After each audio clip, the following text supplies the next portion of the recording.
Amos log into the system? Amos Spirit logged into the system at 19. The benefit of the honorable senators, when you say he voted at 7:22, is it AM or PM? PM. It is PM, Mr. Speaker, sir. I believe it's a 24-hour. Yeah, so it's 19. So It's I can read 19. exactly the way it is. Correct. So it is 19:25:12 when Honorable Amos Spirit logged in. That is 19:25:12. And that is entry number 13 Correct? from the top? Yes. And then he casted his vote at 19:25:18. And the actual choice that was picked is also shown here. And that's entry number 12, correct? Yes. Let's go to the last member, Hillary. Hillary logged in at 19:23:28. That is transaction number 6. Entry number 6 from page 13, Yes. correct? Yes. Proceed. And casted his vote at 19:23:34. So, where is the source of the information that you have just shared with the honorable senators? Where did you get the information that you have just shared? From our audit logs? Is that information still available if someone was to log into the system? Yes, it is. And have you seen any other opinion that is contrary to what you have stated as you make your presentation today? No. Okay. I wanted to illustrate. Before you illustrate, just answer my question whether you have seen any other expert opinion No, I haven't. disagreeing with, No, I haven't. with the logs. Thank you. What did you want to demonstrate? I wanted to demonstrate something, honorable senators. When it comes to information technology, we have what we call data. So data is the raw facts.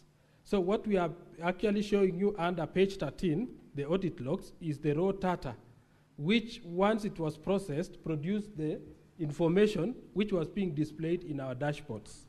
So in this case, whatever transaction took place here at the audit logs, a member logged in is a transaction, that is a data being entered, and then actually doing the voting, that is why you see we don't have the name of the voter.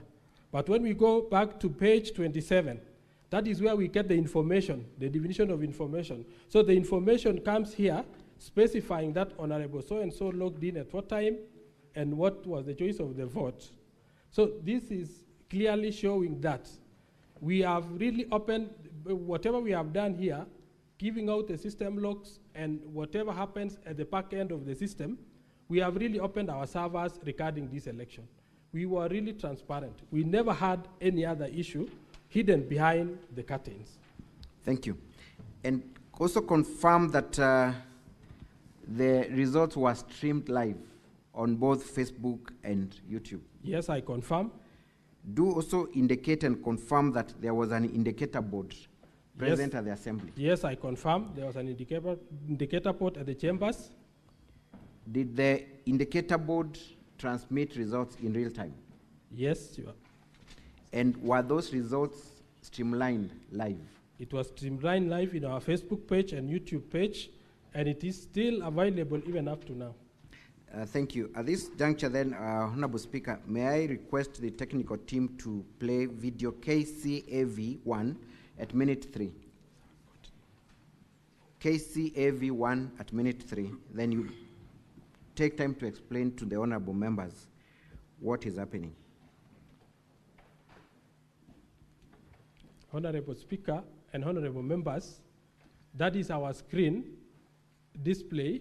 That is the dashboard, the indicator board in our chambers. It was indicating, even though it's not very clear, but should you open in your tablets and the rest, it shows that there was no vote cast at that time, and members were preparing to vote. Is that information still available in your YouTube and Facebook channels? Yes, that is I think that is the one of the videos from we cropped from the YouTube. Are you able to tell from your audit logs whether your audit logs confirm that at this specific hour there was no vote cast? Yes, I can confirm. Kindly lead us to that specific place. So I want us to, not audit log actually, but I want us to see page 35. Page 35 was displaying the results. That was our dashboard or the indicator board that we were using. That is under volume 4A. We are dealing with volume 4A. So in the proposed removal from office of the impeachment, that was the motion. So in that matter, we had 0 yes, 0 no, 0 abstain, and total votes was 0. What time was that?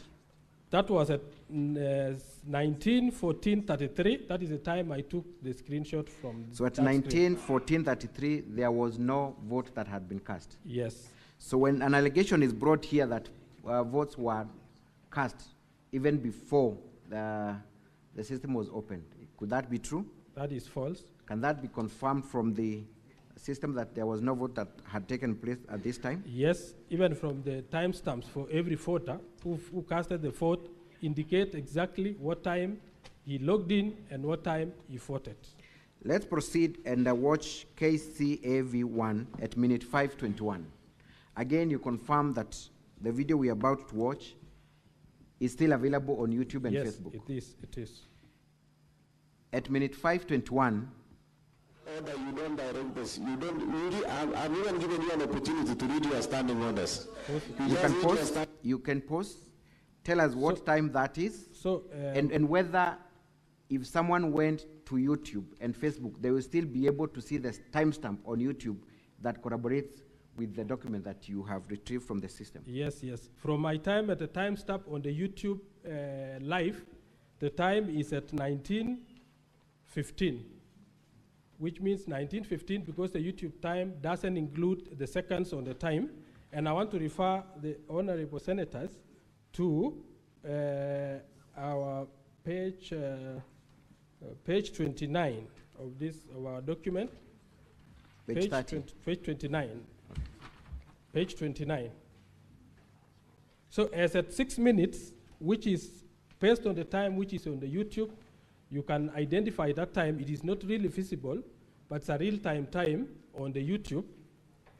At 19:15:29, I want us to see on our votes. We go up to page 30. That is the voter from Tendeno Soget who was casting his vote at 19:15:29. When we count the number of votes as at that time, 1, 2, 3, 4, 5 was 6 votes in the system. Within the same 19:15, because the YouTube doesn't include the seconds, we also received 2 additional votes, which was from a nominated member and a member from Jiljila. That is what summarized the votes within that time of 19:15. Thank you. Let's watch KCAV1, minute 9:51. Rather 19:51. Yeah, minute 9:51, sorry. KCAV1, minute 9:51.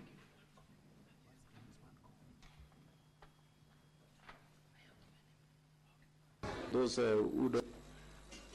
9:51.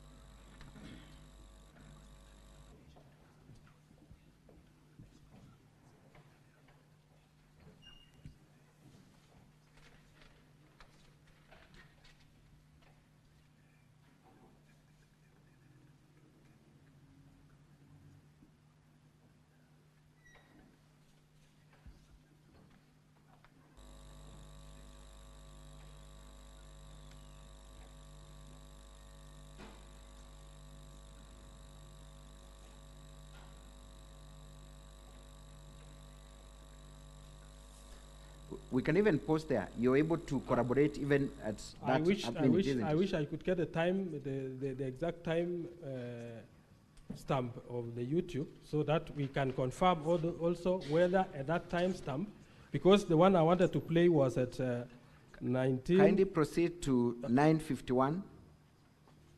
9:51 was displaying the results of 21 votes, and that was at 1956.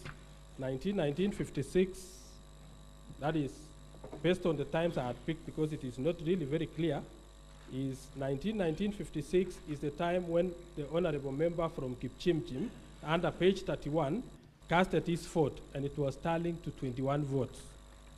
So the time, the votes were being cast on real time, and it was being posted in the display board, or indicator board in the assembly. I hope we get that clip. Are we able now to project 9:51, minute 9:51?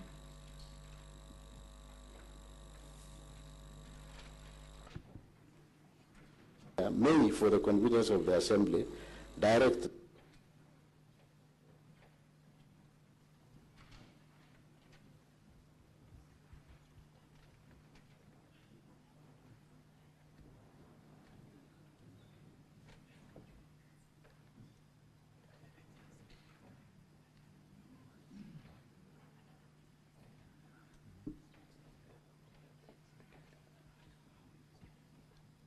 For the sake of time, Mr. Speaker, sir, maybe we can proceed. Yeah, but can you confirm what? Yes, I can confirm that by 1956, we had 21 votes already cast.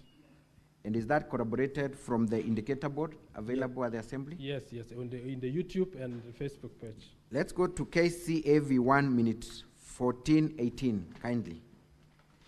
That should be the last vote that was cast. That was cast. 14:18. For the convenience of minute 14:18.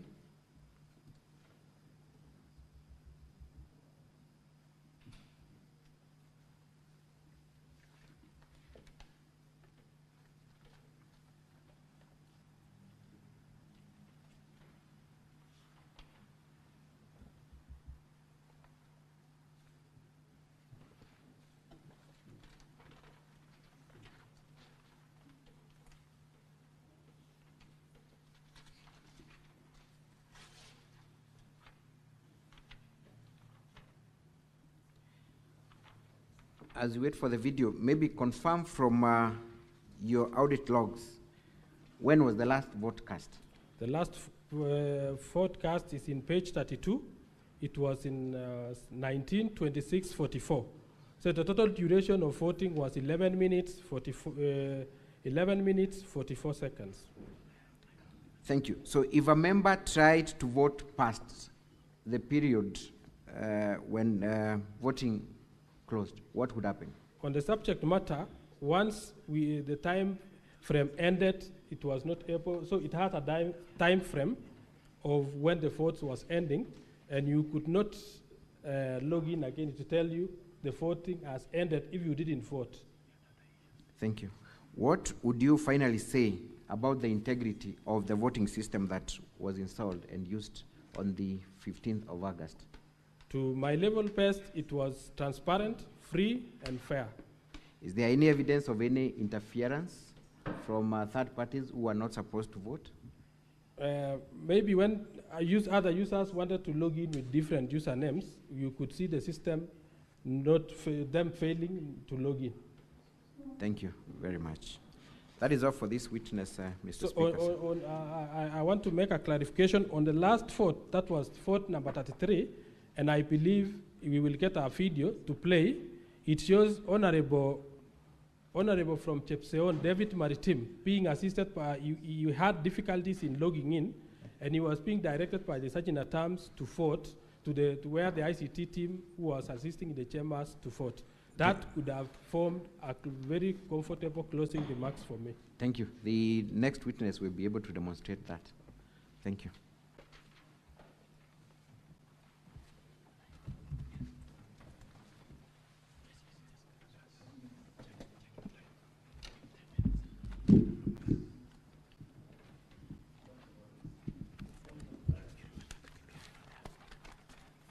Counsel for the County Assembly, you are done with the evidence in chief for this witness?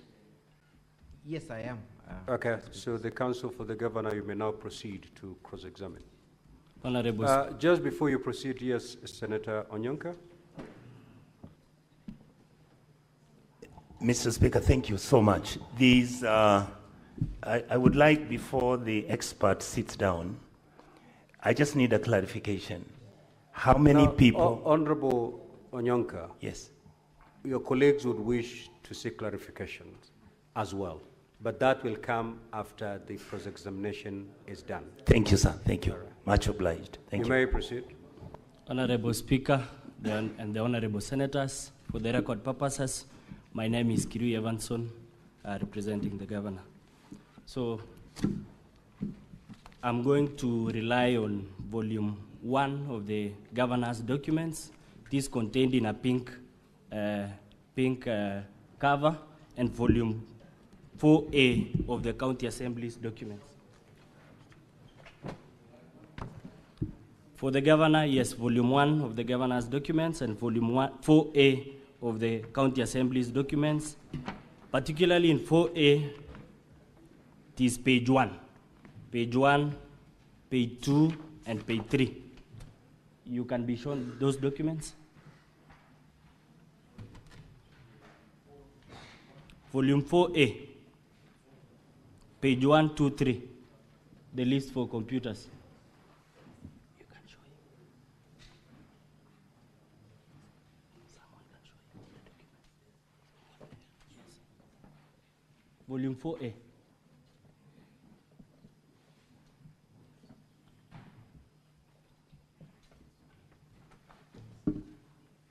Of your own documents.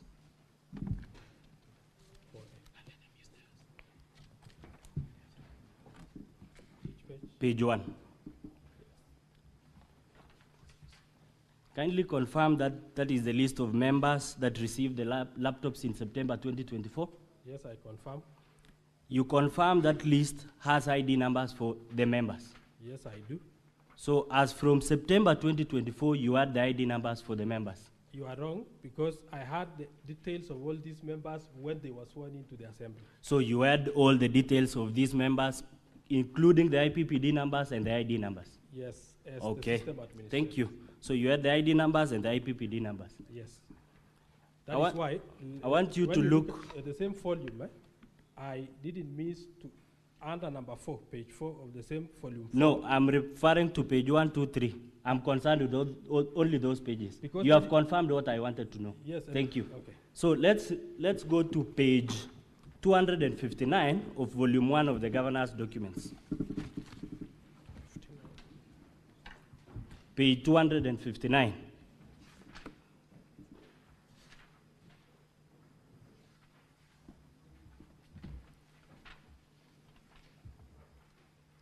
So in that page, you confirm that that is the first link you sent to the members during the voting exercise. Yes, I confirm. And that link contained all the IPPD numbers for the members. True. Okay. I want my technical person to go to that link, the first link, that is www.kerichoassembly.co.ke, KCO Assembly, /V/photos 2025-08-15-11-36-26 AM PDF. You confirm that is the list of the IPPD numbers? Yes, I do. That is the first link that the MCAs received? Yes. So any MCA could look at the IPPD number for the other? Yes. Okay. I'm concerned particularly for 2 members, that is the member appearing at number 35 in that list. That is Honorable Keino Chepngetich Dora. Yes. Honorable Senators, I'm referring to number 35 in page 259. Yes, yes. So you confirm that is not the IPPD number? Yes, that is not the IPPD number. It is the ID number. It is the ID. It's the ID number. No, it's the ID number. Have the IPPD number. So it's the ID number. Yes. Now, witness, respond to the questions. Okay. So Honorable Dora's ID number appears there. Yes. Kindly read the ID number. 2915 790. 2915 9790. Yes. You confirm it is the same ID number appearing in page 1 of volume 4A. Page 1. Volume 4A.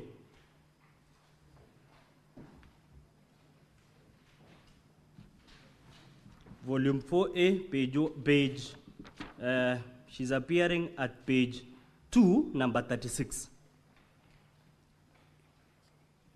Yes. So I want my technical person to use the link that we were using yesterday with this witness and input these details as the logins. So the username for Dora Keino, use 2915 being the ID number, 2915 9790. Yes. And the ID number also, 2915 9790 as the password. Yes. You confirm that I can log in. That is why we say it's available. So I can still log in. You can still log in, but you can't. So if I had the ID number of Dora that day, I could log in and vote on her behalf. The reason why we issued the username and password. Kindly answer the question. So if I had the ID number for Dora that day, and the ID number as the username and the ID number as the password, you confirm that I could have voted, since that is a public IP link. Yes, I can confirm. So you can confirm that I could have voted that day. I want us to go to the next person, being Honorable Paul B. Yes. Honorable Paul B.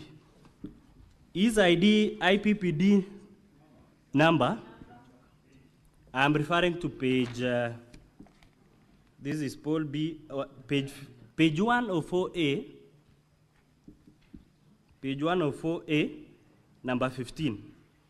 The ID number is 100 13791. Kindly confirm. I confirm. You confirm.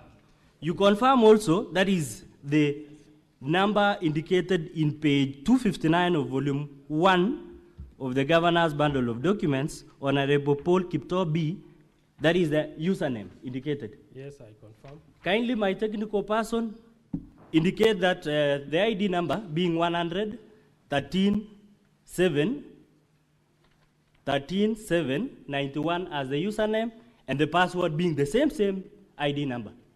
So you confirm that also, if I had the ID number for Honorable Paul B, I could have voted. Yes. You confirm that. Yes. So as the ICT personnel, you have had all these ID numbers from the inception or the swearing in of these members.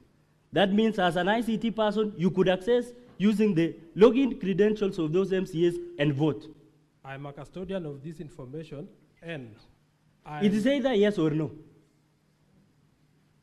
You have the ID number? For integrity reasons, no. For integrity reasons, but if you are not, we cannot confirm if you have integrity. We cannot. We cannot. So if you are not a person of integrity, could you have voted?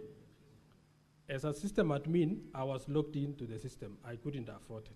You couldn't have voted, but someone else with that link and the ID numbers could have voted. True. True. That is all for this witness. At the end of your presentation yesterday, you were to do a demo. Why didn't you do the demo? Our time is short. So your time was short. Yes. You confirmed that yesterday there was a Senate demo that was indicated in your system. We had a different. In fact, that is where I can explain. Did you have a Senate demo in your system yesterday? I had created. We only fought. You had created a Senate demo. You had created line. a Senate demo. It was on a different link. On a different link. Yes. A Senate demo, Yes. right? You confirm that that Senate demo was not presented because some people voted before you could present that link. Because it was for demo, we hadn't changed the login details. So I realized somebody had logged in. So somebody outside the assembly had logged in and voted. Not outside. Honorable P, Kibro B, yes, and Honorable Rogon. Somebody used their credentials to log in. So it means all these honorable senators could also access that system on that voting day and vote for No. any member. When the motion is active, we only activate for a period of 10 minutes or 15 minutes. Now let's go to the time. You have taken me there. Let's go to your volume 2, the login. What period did the voting take? 11 minutes, 44 seconds.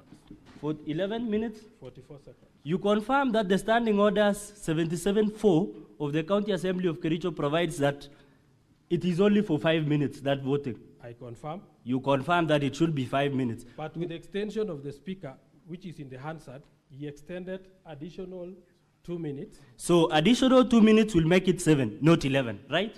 When additional 2 minutes was added, there was, it's called loud consultation, or there was some commotion. No, no. This is a voting link, You consultations. can confirm from the Hansard. So it took 11 minutes. It took 11 The minutes, standing order says it should take.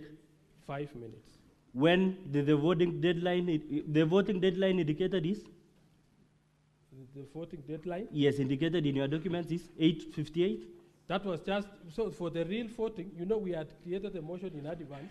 We didn't know exactly what time the question would be put. So for you voting. just confirmed that the voting deadline was 8:58 and not 7:26 when the last vote was cast. When the speaker ordered that the time for voting has ended, the session for voting ended and the NIC closed. What was happening between this period, between 7:26 and 8:58? Between 7:26 when the last vote was casted and when the voting deadline is indicated. nothing happened because once the last vote was recorded, we closed the votes. So And the commotion started in the assembly, everybody went on his way.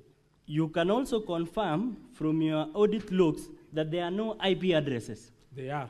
Are there any IP addresses? Yes, I can I want you to look at your logins, page 1 to 40. Particularly, let's go to page 16. Page 16. Page 16 of volume 4A of the County Assembly's documents.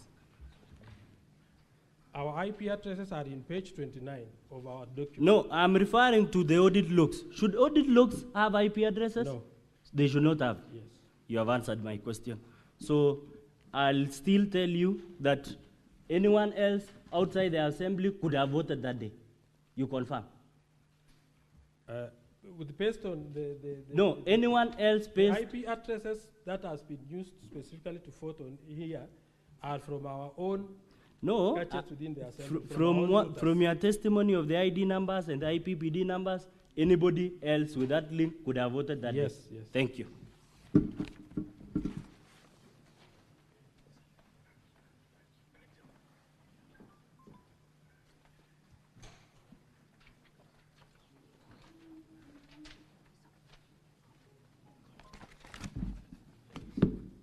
Honorable Speaker, and honorable senators and my colleagues, my name is Wajiko Thiongo.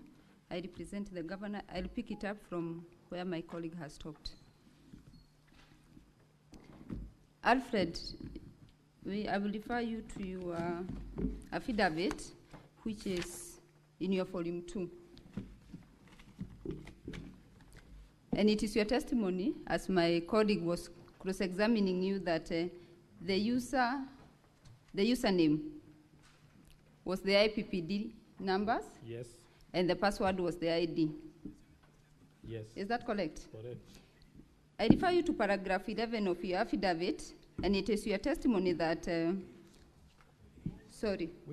his affidavit is on page 81.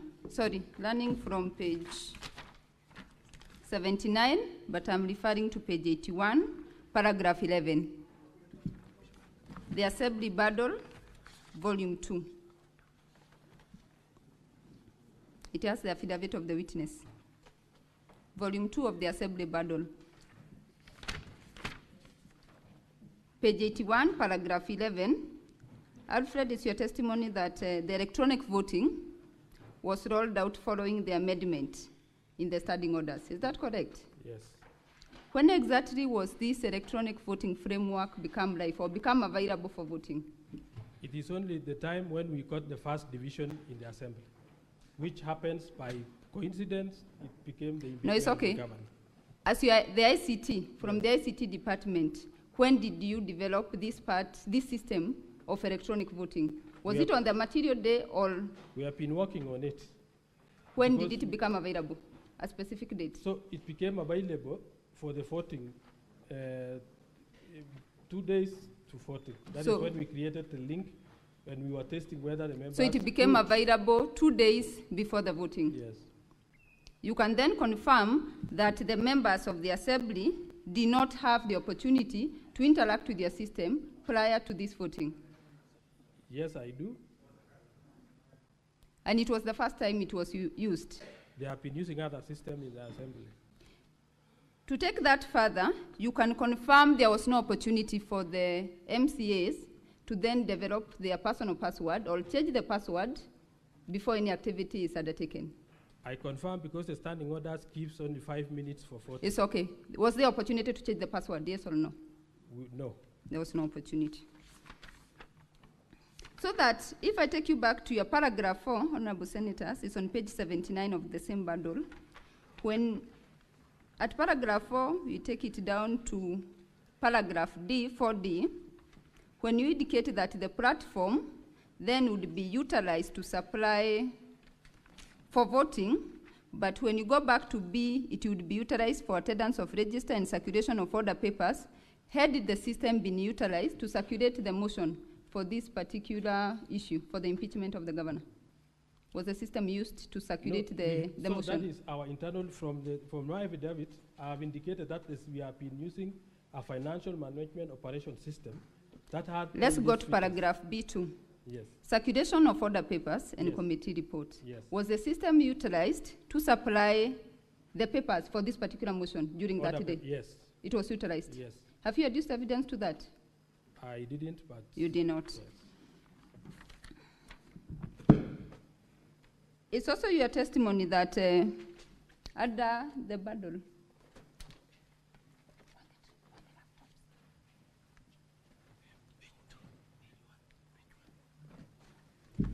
Honorable Senators, I'm deferring to the Assembly bundle, volume 4A. This is the list of the members who received the laptops. Kindly confirm from that list there is no information on it, on training of electronic voting to the MCAs from that list on the face of it. Yeah, there is no. There is no also content of the training course, which in your testimony previously, you had said they had been undertaken through several trainings. Yes. Have you given us the training course tabulating the content which they had been trained on? No. Specific dates of these trainings? We have been, they have been attending training. Specific dates of this training? I can't mention. You can't recall.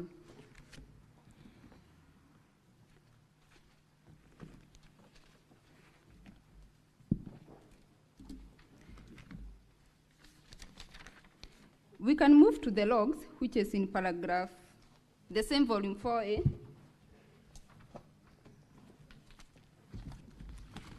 Honorable Senators, I'm referring to volume 4A of the Assembly, page 13.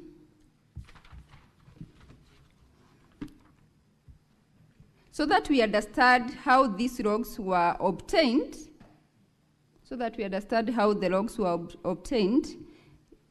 when your lawyer was submitting in the preliminary objection, he indicated that your team got into the system, Yes. copied the logs, Yes. pasted somewhere, and you printed out. Do you stand by that Very true. testimony? Yes. Help us to understand, for those of us who are not ICT officers, when you get to the system and you want to generate the logs, Yes. does it show from the oldest activity or the most recent activity? From the oldest. From the oldest From activity. the recent to the oldest. From the recent to the oldest. Yes. And it is on that order that you copied the same. Yes. Move to up to the end of that, up to page 17. Confirm you have not attached a certificate of electronic evidence for us to understand the manner in which the logs were copied, to which device you pasted, and from which printer you printed. Did you prepare such a certificate? Did your lawyer guide you to do that? A certificate where you elaborate how you had pasted the logs and printed? I didn't do that. You did not do that. Mr. Speaker, it can go on record that this is extract of electronic evidence and is not supported by the certificate under Section 109 of the Evidence Act. But with that, let's look, Honorable Senators, I'm on page 13. You have told us it's on chronological order. Go to entry number 1. What is the timestamp? What is the time of that activity? Entry 1. Just read out the time. It is 1908. We are on page 13 of volume 4A of the Assembly.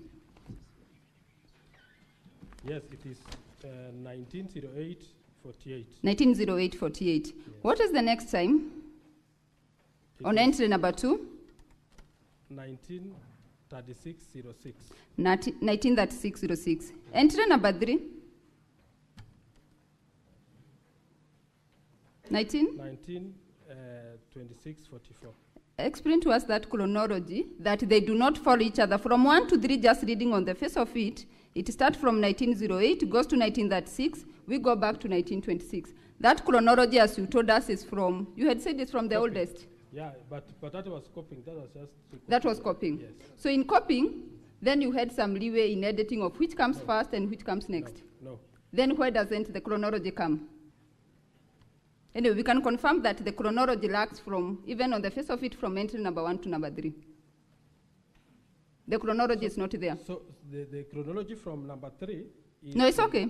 Chronology number 1 to 3, is it, as you had said, is systematic? From oldest to the, or there is a mix-up? There is a mix-up. There's a mix-up. It's also your testimony that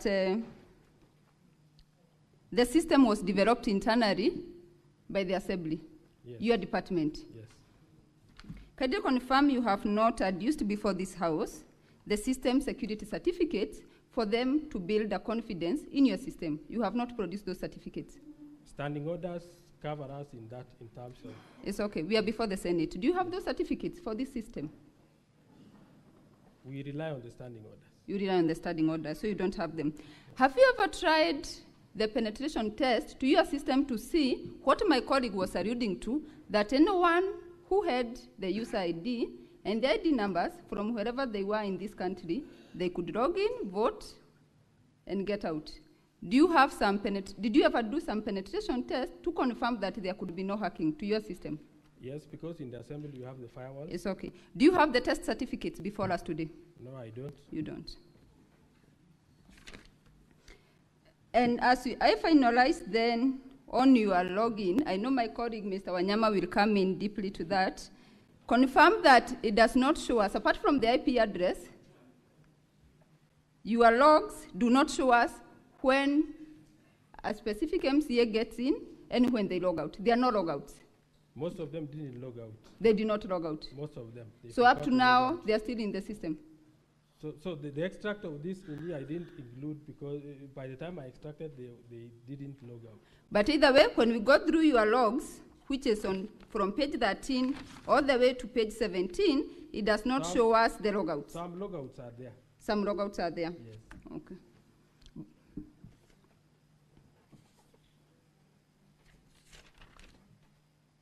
And then finally, the audits, this system audit, as you are calling it, who did the audit? As you call them, the system audit logs. Who generated this report? It is the system that audits automatically. So it was you who developed these logs?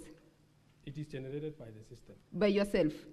You're the one who went to the system and printed it out? Yes. Did you subject it to a third-party audit for them to give us a third-party opinion, expert opinion, that indeed this is what is in the system? Was it subjected to a third-party audit? No. It was not. And as I wind up then, you have been shown, or your lawyer may have shown you, affidavit of allowed 17, 18 MCAs who allege to have not voted. You are aware of that?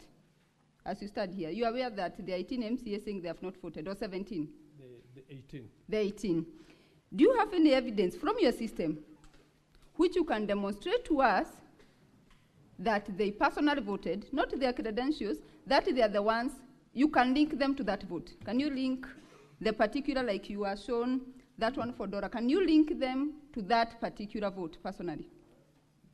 No, I can't. You cannot link them to that particular vote. So that with that, let's go back to your, as we try, just one more, Honorable Senators. Well, I'm at volume 4A.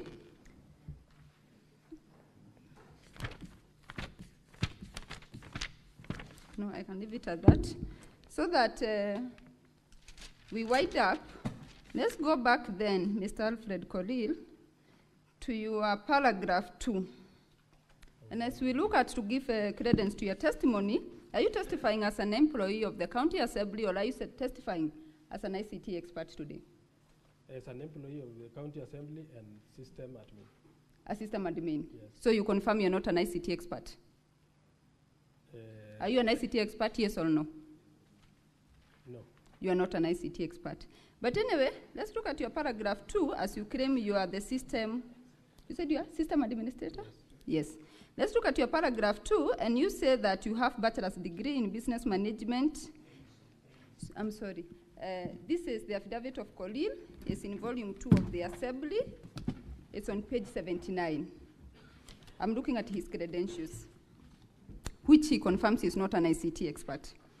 When you say an expert, I thought somebody who has been maybe sourced from somewhere to come and verify. But I am an ICT expert by profession. So you're an ICT expert? Yes. Okay, let's look at your paragraph 2. We take it that. You say that you went to the University of Kabianga and took a degree in business management. You also have a diploma from Multimedia University, and you have several certifications. And finally, a master's degree from the University of Kabianga. Those are your certifications? Yes. So that the honorable senators can examine your expertise and competence today in regard, and more particularly because of the doubts which are being created to your system. Have you attached your certificates? Yes, I think I forwarded the certificates to our team. Have you attached it? You can show us? No, not here. They are not, you don't have them before the House. Yeah. I would leave it at that, and with your permission, Mr. Speaker, invite Mr. Wanyama. Thank you.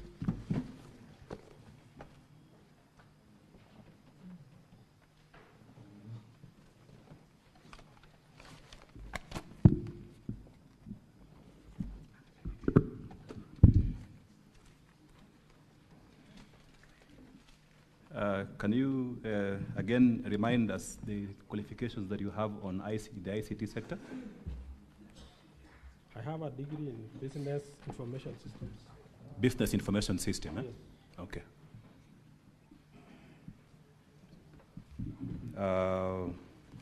Diploma in management of information system again. Uh-huh. From Multimedia University. Witness, can you be loud enough? So I have a degree in business information system from University of Kabianga.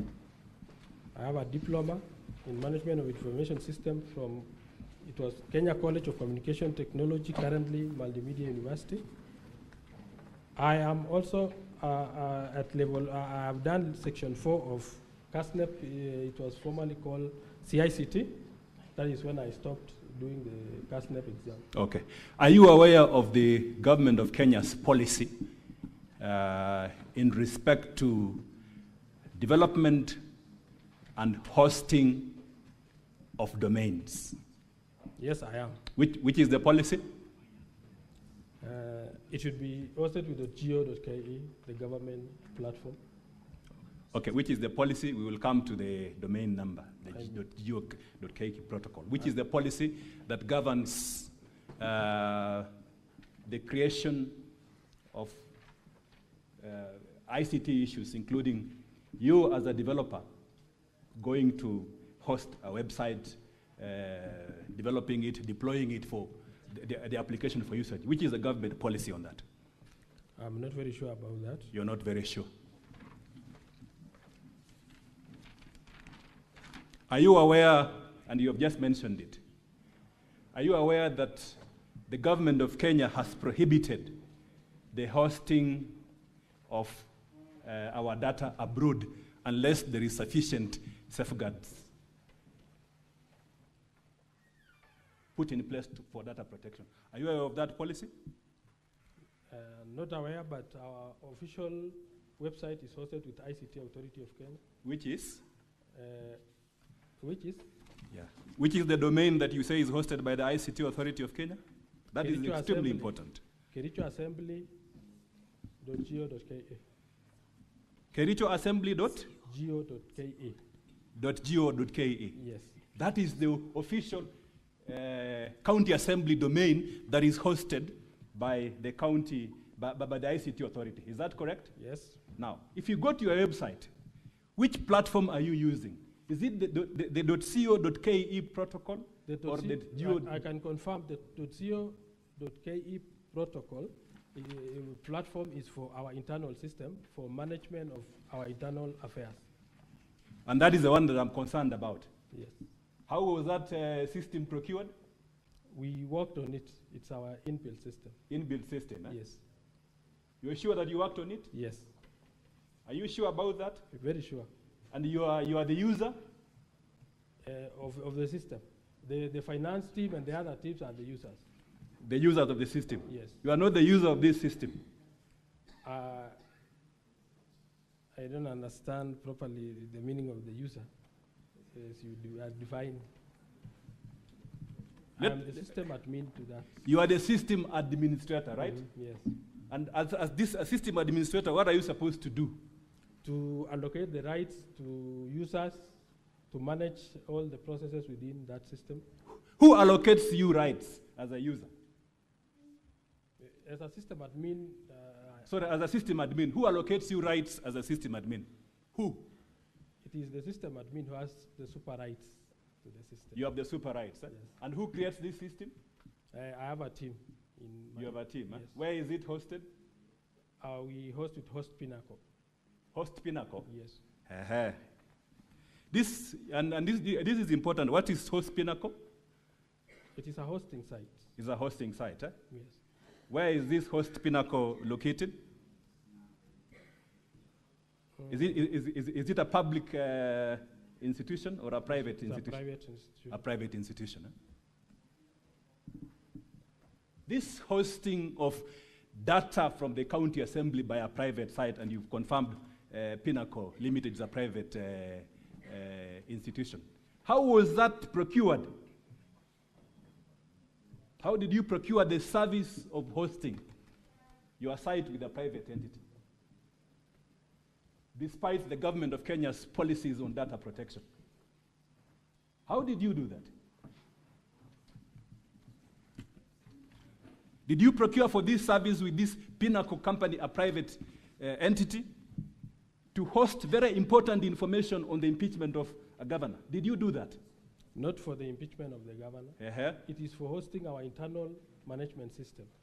Hosting the internal management system, yes. Which is a web-based system. Is that correct? Yes. And that application for voting was tied to that system. Yes. Is that correct? It's correct. So the question is, how did you procure an application for voting is tied to a system that is hosted in a private site? How did you procure for that system? And remember, these are members of the county assembly. You have their confidential data, IPPD number and ID number. Do you have a service level agreement with this private company that ran this platform? Yes, we have.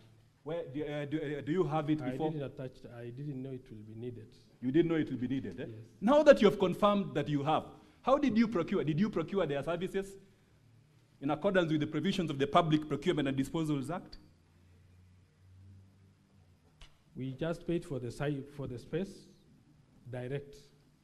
You used public funds to pay for the hosting funds. without procurement? In fact, we use because the hosting fee is not much, we paid directly. I paid directly, personally. From your private sources? Yes. You paid from your private sources to host a government activity in a private site. That's your testimony? Because then we move of on the to the next. speed. You know, the ICT authority don't charge us to host there, but sometimes the downtime is too real. So we may have, even the website you may have seen, at some point it is Just explain, okay, just explain, because that issue is very significant, Mr. Speaker. Just explain the safeguards that you have with this private entity that is hosting confidential data of MCS. Do you have any service level agreement? Yes, I've said we have the service level. What safeguards do they have on data protection? I think I can get even from the website. No, from your own. You can tell us. You are before the Senate. Yes. What safeguards? You are the ICT experts. Remember, we are lawyers. Yes. We want to know. We want to come into your world and you tell us what safeguards do we have to ensure that that confidential data of MCS is not used by anyone else. Nobody can access unless he has the right to our site. Have you gotten approval of the data commissioner in this regard? We relied really on the standing orders. No. Have you gotten the approval of the, in terms of data protection, of the data commissioner for purposes of you giving out this private data of MCS, which they use for voting to a private entity? If it's a yes or no answer? No. Do you know this private entity? Is it a Kenyan company or a foreign company? We have a branch in Kenya. Yeah, it's a branch in Kenya. Yes. Yeah. Where are the servers? Could you happen to know where the servers are for this company are kept? Yes, there are many servers in Kenya and the others in the US. They have the servers in the US, eh? Yeah. Are you sure about that? Yeah. As an IT expert, if you are given a laptop and then you check, is it possible for you to tell where the servers are located? It is possible. It is possible to check, eh? Yes. As an ICT person. Yes. Yeah. Have you checked to confirm where these servers are located? I will make sure I confirm. Have you confirmed? We have the host. Are you aware that the servers are actually hosted in Germany? Yes, I'm aware from the previous findings that I had. That the servers are actually hosted in Germany? Yes. And do you know the person who hosts this private MCS data in Germany? I don't. You don't, eh? Yes. And you say that you have a service level agreement with this private company? Yes. And they are supposed to be telling you all this? You are the ICT person? When we will request for that information, they will. And you are not aware?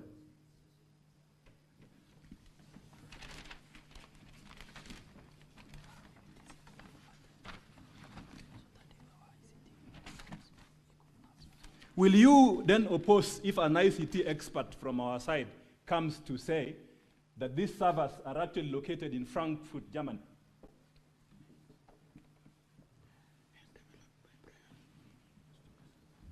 Frankfurt, Germany, and they are developed by a person known as Brian Njeru. Will you confirm? Because that information, if you're an ICT person, you give me a laptop, I will quickly check, then I see Kenya, I see Germany, I see Brian Njeru. Can you confirm that information? I have to log in and confirm. Have you logged in to confirm? Or you haven't? Eh? I haven't gone to that detail you have gone. So again, back to the same question. So there is no security of, you have no guarantee on the security of the data by the MCS in this private setup. You have no guarantee, right? I choose not to answer that. Okay. The senators have heard it.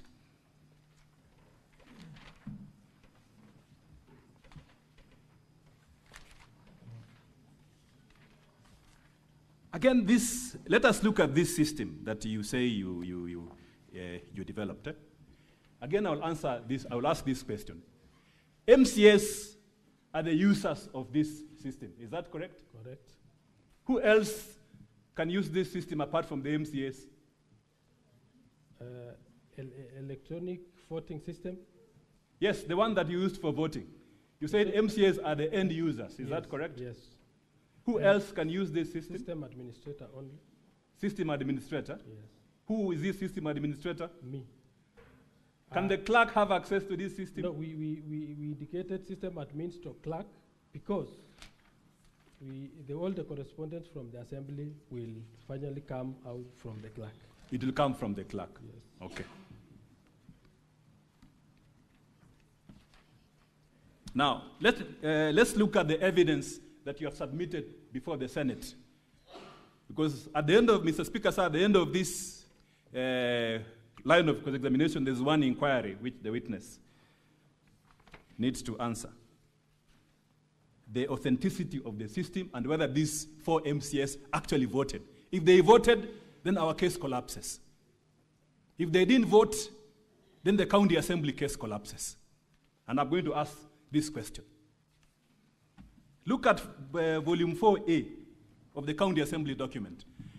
You confirm that this is the evidence that you have brought to the county assembly from page, I am at page 1. Volume 4A, page 1.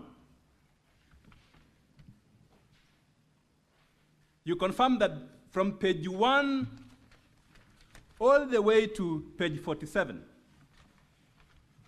this is the entire evidence from you to this Senate that these 4 MCAs voted. Is that correct?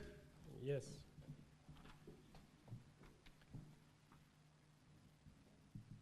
Secondly, you confirm that you are a very important witness in this Senate on that question.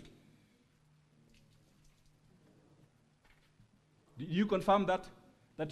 That for the Senate to believe anyone, then you are an important witness in this Senate for that question. Yes. Do you confirm that? Yes. So at page 1 and 2, and page 1, 2, 3 of volume 4A,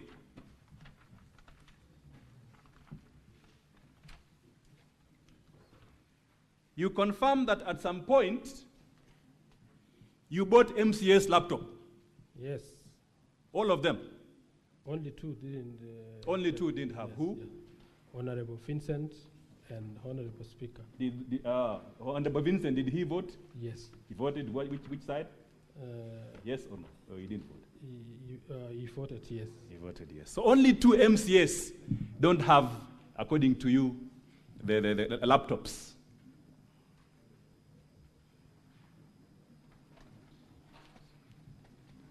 And in your testimony, this is important, you confirm that at the county assembly premises, there is no place where you can place a laptop.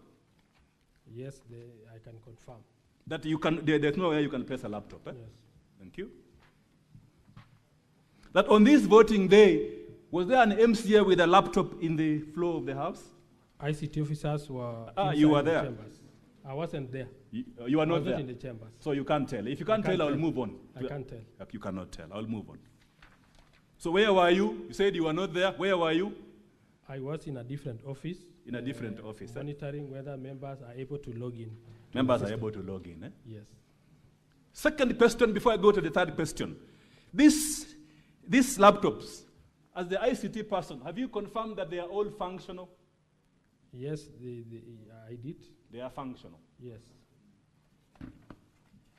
There is no MCA who does not have a functioning laptop. Software is updated, everything is okay, it works very well. I can confirm that some members are not even working with those laptops. They don't use the laptops, eh? They use their phones. They use their phones. I will come to the phones shortly. Okay. So there's a possibility that these laptops are not fully functioning. It is fully functioning, but most members choose maybe. But are you aware that these laptops are functioning or not? Are you aware? They are functioning, yes. You are aware? I'm aware. Okay. Have you installed, you updated softwares in these laptops? We usually do that. You usually like do that? antivirus, we update every time it expires. Mm-hmm. Any other updates they require. Maybe which software do you use? We use Kaspersky. Kaspersky. Yes. Thank you. You confirm that the document at page 1, 2, and 3 contains ID numbers of MCS. Yes, I can confirm. And you confirm that under the data protection laws, ID numbers are confidential information. Because it was for internal issuance. Wait. Yes. Do you confirm that ID numbers are confidential information? Yes, I do. Okay. And for this system that you say you created, these ID numbers were the passwords to this system for voting. Do you confirm that? Yes, I do. And what was the username for the ID is publicly available. What was the username? For an MCA? IPPD number. The IPPD number. Are these IPPD numbers the one in page 4 of volume 4A of IPPD numbers? Yes. Okay. Again, you confirm that both the password and the IPPD numbers for each MCA are publicly available. Publicly available, it is in your database. We have them. They are publicly available to members of staff of Kericho County Assembly. Those who can interact with the system, they can access. They are publicly available to you as the administrator. Yes. And they asked you a question then. If, I've listened to you carefully. If you have the IPPD number of an MCA and the ID number of an MCA, would you have voted for that MCA? As a system administrator. If you have the two links, if you have the two links, I'm not saying you, anyone. Yes. You have the IPPD number of the MCA, you have the password of the MCA, and then you have the link. Could you have voted for that MCA? The link had timelines, and we expected all the honorable members. Within those timelines that you are saying, yes, if you had that access. But the link was only available to their members' individual phones. No, we will come to that availability shortly. You confirm that if anyone had this, they will vote. Eh? Yes. For the integrity of this system, the voting, yourself as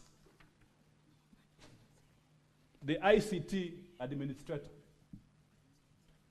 you could have voted for any of the MCAs. Is that correct?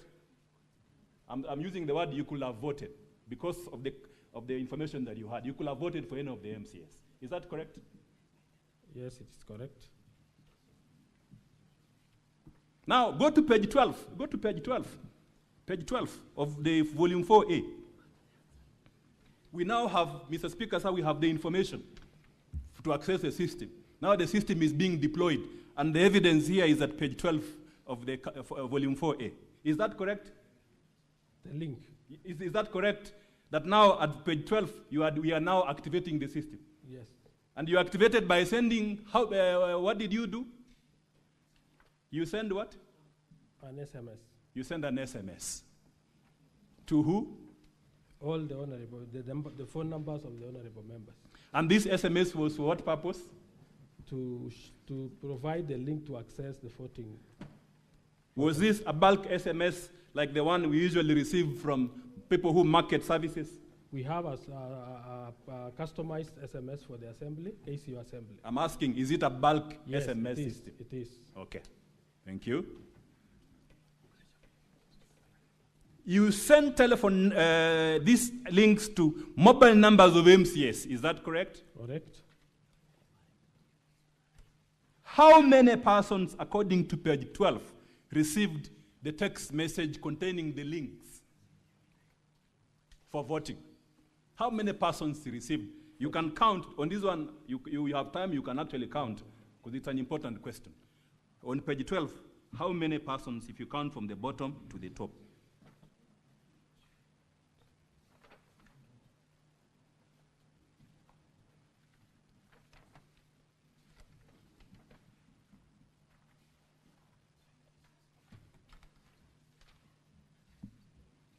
Eight. 48. And how many members of the county assembly are there? 47. 47. Who was the 48th person that received a link to vote? Me as the system administrator. You received a link to vote as a system administrator. To confirm whether the link was opening. I actually added myself there intentionally to make sure the link I'm forwarding can connect to the link. Help me understand this. You're already the administrator. Yes. You have all these full rights to access the system. Yes. Right? Why would you need a link to confirm whether the message I sent is really, the link attached to that message is really working. But you had access to the system anyway. Yes. As the administrator, anytime Yes. you had access to the system. Let's focus on these 4 MCAs. Let's focus on them throughout. We'll focus on them because ultimately I'm going to finish with an important observation and a question. Did these 4 MCAs also receive a link to vote? And who are they that that have disputed? Who are these 4 MCAs that have disputed they never voted? And but instead someone voted for them. Who are they? Honorable Pasuben, Honorable Hilary Pasuben, Honorable Hilary Pasuben, Honorable, what is full name? Hilary Maybe. Kibet Pasuben. He is the one that appears at page 27, volume 4A, that's 27, right? Page 27, volume 4A. Is that correct? Let me confirm. Yeah, go to volume 4A at page 27. Yes. You are saying these are his results, that he voted yes? Yes. Okay. And then the next MCA is who? Amos Birir. Amos Birir.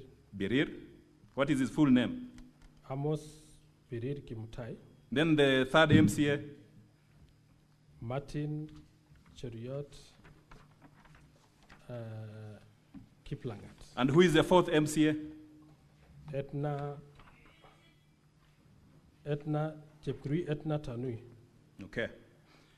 This is very important. Were they are you aware if their telephone numbers were linked to the laptops?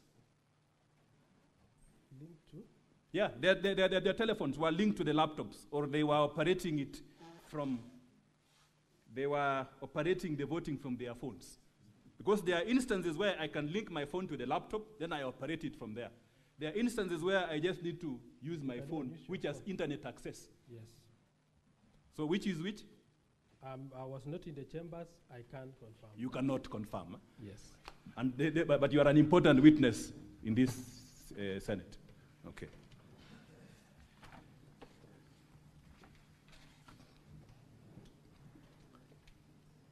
From the before I go to the results again, because now these MCAs have now received the message according to you, and you have put the evidence there that you send the message to them. Yes. Let's look at the security of this site that you are using. The security of the site. Yes.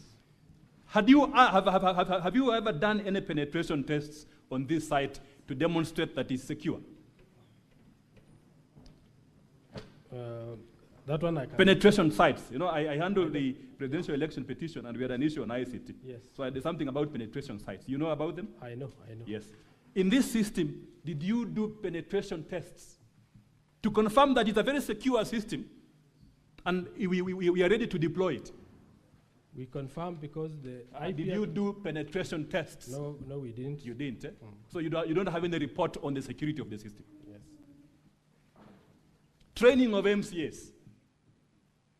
According to the ICT protocols, the policy that you said you have not read, or have you read the policy on ICT, on deploying of technology and applications?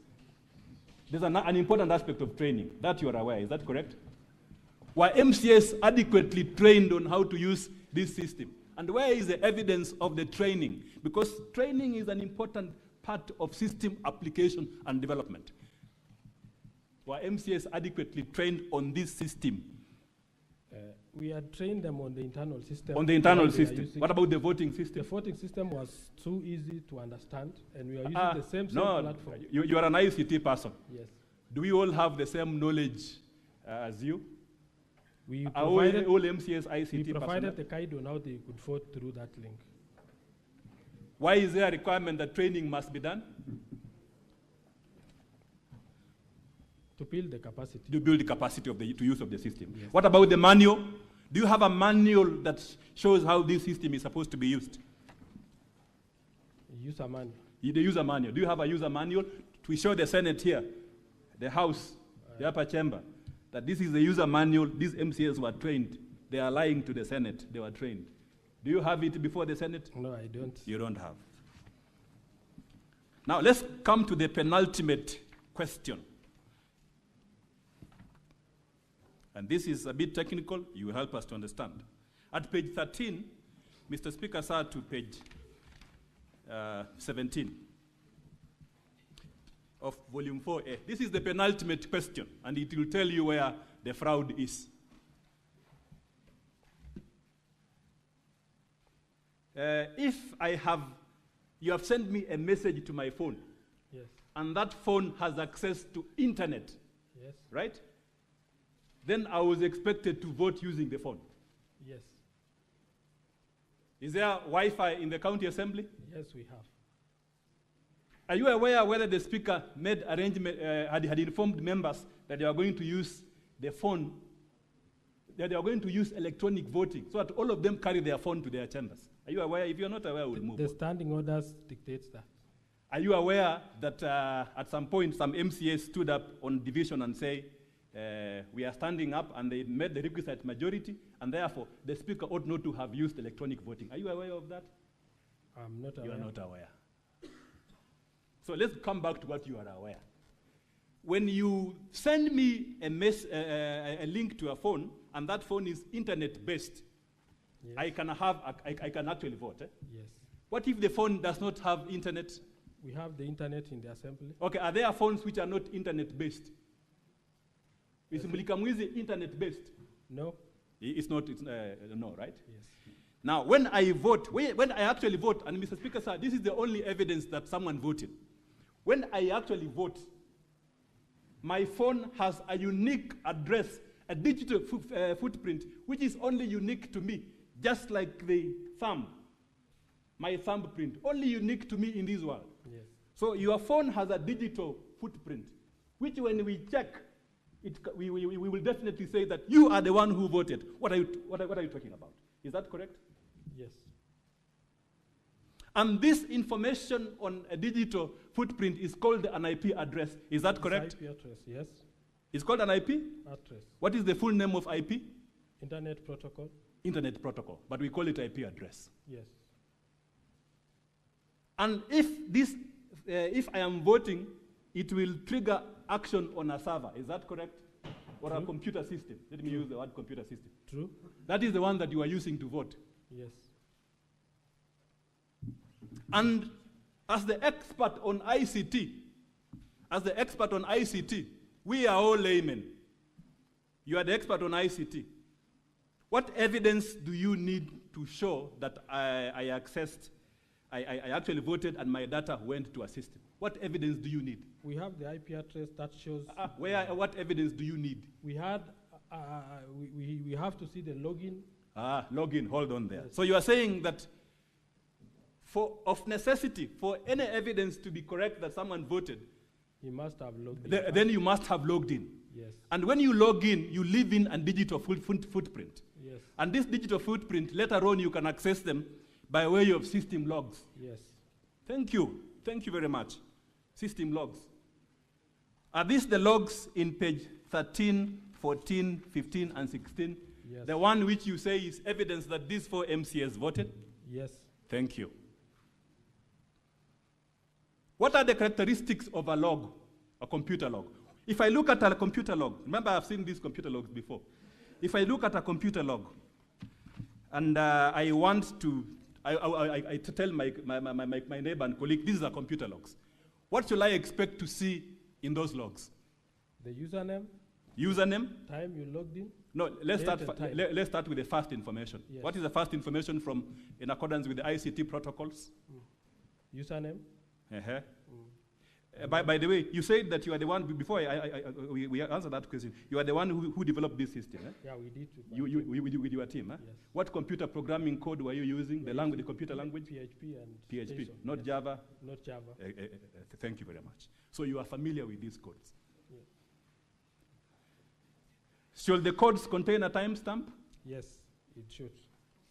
If someone has access to the system, will it show their names? Names as in. From a computer technology perspective, Yes. will the logs show their names or the details that you put in before? That is the IPPD number and the So you can show the IPPD number. IPPD number only, not the password, right? Not the password. Not the password, Yes. the IPPD number. Yes, Is the IPPD number in this? Yes, it is. Thank you. Will it show the names of persons in accordance with the computer programming language that you say you used? Can it show a name of an individual? Under the audit log, it doesn't show, but in the... Just wait first. The audit, I'm looking at the audit. Yes. The audit, do they show or not? When you log in. When you log in, Yes. when you check from the system, can they tell that Peter Wanyama accessed this system? It shows the IPPD number. Only That the will- IPPD that number. will So link. my question is, why is it from your audit logs, you have names of individuals that appear? For example, you have Peter, who appears 7 times in a computer-generated logs. And you are saying it's not possible? Yes, Peter was trying to log in using the username of his personal name, not a personal number. That is why that Peter didn't manage to log in. You see the login, fail. Login, fail. Yes. And you are now telling us that MCAs were adequately trained. If this Peter was an MCA, he was trying to log in using his name, and here you are telling us that they were adequately trained. Do you still maintain your statement that the MCAs were adequately trained? They are trained. And some MCA tried to log in using his name. Because of the suggested username before reading the... Who else attempted to log in using their names? I saw Anthony, let me just confirm. Anthony Okay. Ruto. Anthony Ruto from page 15. Yes. I see Kemoy Peter.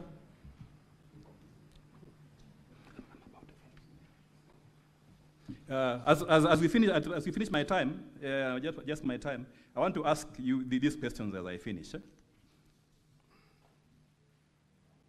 These logs, if you see the logs, and the evidence that these MCAs access the system, don't you think that their unique identification, the IP address of the telephone numbers of the mobile phone they used to access internet and vote will be in the logs?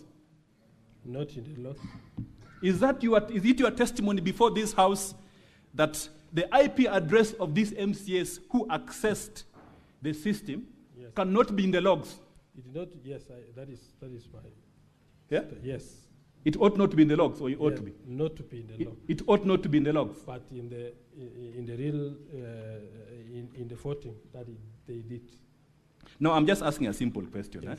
If I have accessed this system and the system has generated a report, Yes. will this report show the IP address of the telephone numbers of the MCAs who Yes, voted? it shows under the detailed report. Or inside. under the detailed report? Yes. So my question is, we are before the House of Senate. Where is this detailed report It is in of the logs? It is in page 29. Page 29. Are these the logs that you are talking about? I'm talking about the No, IP the address. logs. The computer so the logs. logs don't have the computer logs are the ones you are looking at. Page 13. Confirm that the document which appears at page 13, 14, 15, and 16, you went to the system, Yes. extracted what you wanted us to see, and pasted them here. Is that correct?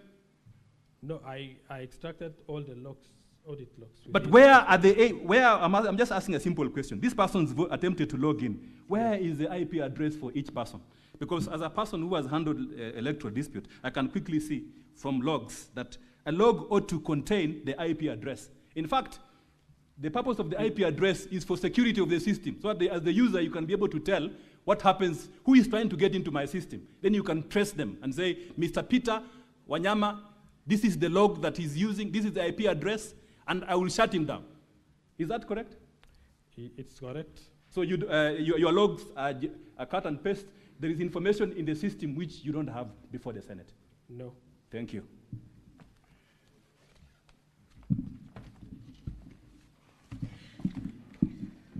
Mr. Bate, I will be struggling with time, so I will just go straight to the question I want to ask you. Good morning, Mr. Bate. Good. Now, paragraph 15 of your affidavit and your testimony this morning, you said only 48 people had access to the site, isn't it? Yes. And that is the 47 MCAs and the system administrator. And the system administrator. And you appreciate that our case is that 4 MCAs were voted for you. You appreciate that is our case, isn't it? You understand that our case... That they were voted for. Yes, you understand that, From my end, I know they voted. Yeah, I understand. Yes. Your defense is that they voted. Yes. And you know we are saying they were voted for. Isn't it? You understand that? Yes. Now, if it were to be the case that indeed it is only you, other than the MCS, that had access, the only other person who could have voted for them, if it were to be the case that they were voted for, is yourself, Mr. Bett, isn't it? No, I can't vote as an admin because it will show that it's an administrator. Why wouldn't you, Mr. Bett? Why wouldn't you? Because I was logged in as an admin to monitor the way they are. But you had all the protocols. You had the username. I had, yes. And you had the ID number. Yes. Both the password and the username. Yes. And if you chose to, you could have voted, isn't it? Yes. Okay. Now, similarly, when my learned friend Mr. Kirui was demonstrating, he showed you that you can, when you log in into one of the sites, you can get the full list of the payroll numbers, isn't it? Not site, but in our database we have. Yes, you have. Yes. So if Mr. Ogony had access to that database, or if you, his friend, gave him the password and the username for Honorable Kibet, he could have voted for Honorable Kibet, isn't it? Once they have the as a question of possibility, it is possible, isn't it? It's possible. Okay. Now, I would like to ask you, your Volume 4A, you have given us items number 6, 7, and 8. 6, 7, 8, and 9. Are you there? Yeah. 6 is the biometric attendance register. Yes. 7 is system extract of system voting results. Yes. And 8 is extract of detailed votes cast. And 9 is screenshots, images of indicator board display. Yes. You can see that? Yes. Could you confirm that, similar to what my colleague Thiongo asked you, you do not have a certificate under Section 106B of the Evidence Act confirming the authenticity of this extract? Could you just attend to my question? I have the certificate. It was on all these items 6 to 9? Certificate of electronic voting. I have confirmed from you. Yes, could you tell us which page it is? Page 114. Page 114. Does it cover all the... Volume 2, that is Volume 2, page 114. Of the County Assembly bundle, Honorable Senators. Okay, I'll come back to that question as my colleagues assist me on that, but I'd like to move on to a different issue.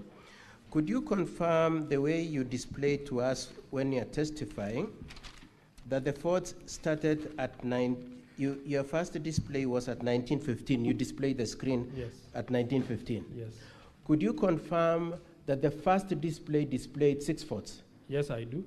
Could you confirm that you have no display showing escalation of the votes from 1 to 6? The first entry is 6. No, the inside that one, because the display... I'm just asking you what you said. Yes. Could you confirm that we do not have any display showing graduation of the votes from 1 to 6? Yes, because... We don't? Yes. Okay. Now, Data Protection Act, are you familiar with Data Protection Act? You're dealing with data, you are an ICT expert, so you're familiar with that Data Protection Act, isn't it? Yes. It is also a common ground now, we have agreed through the cross-examination of my colleague Wanyama, that this server, the domain is hosted in Germany, isn't it? Developed by a gentleman by the name Brian, isn't it? Yes. You also have not given us the protocols of your relationship with the host of that domain, have you? You have not. Now, do you have the permission of the Data Protection Director for the hosting of Kenyans' data in Germany? No, I don't. You don't. Now, when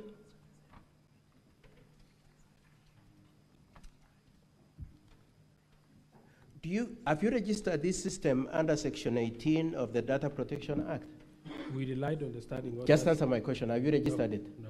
Do you know the exemptions that obtain for you to be exempted from having to register under Data Protection Act? That it requires that you have employees of less than 10 people and a turnover of less than 5 million. You are aware of that, that the only way you can get exemption from registration is if you're dealing with people less than 5 and turnover of less than 5 million. You're aware of that? You're aware of that, Mr. You said you are familiar with the data protection. Yes. Do you have the exemption under any circumstances for you not to have registered to the data protection? Because it is an internal system. I've just asked you, do you have or you don't have? No, I don't have. You don't have. Now, as we speak today, you said you developed the system a day before the voting, isn't it? Not at the, we actually ran it the day before. Sorry? The system came live the day before. The day before? Yes. Now, as you were using it on the 15th of August, did you have a policy on the use of of that system, that specific system? Electronic voting, it is in the standing orders, please. Apart from the standing orders, do you have a standalone policy on how to use that electronic voting system? Is there a policy? We haven't developed the policy. Do you have a manual? We don't have. Do you have any regulations? Regarding the Please answer, the use of electronic voting. The standing orders. Please answer my question. Do you have any regulations on the use? You don't have. Now, it is true that Honorable Senators, I want to take you to volume 1. Volume 1 of the Governor's report, page 109.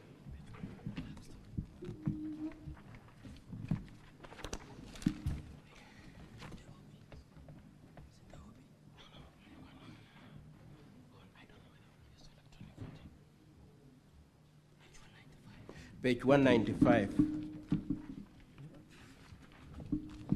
Could you confirm, you are very familiar with these standing orders from the way you are talking, yes, that I want you to go to the second last paragraph. Are you there? Yes. I want us to read the last sentence. The speaker said this, who knows even whether there is a system? I don't know. So as it were, in the morning of the voting, even the speaker did not know whether there is a voting system, isn't it? From his speech here.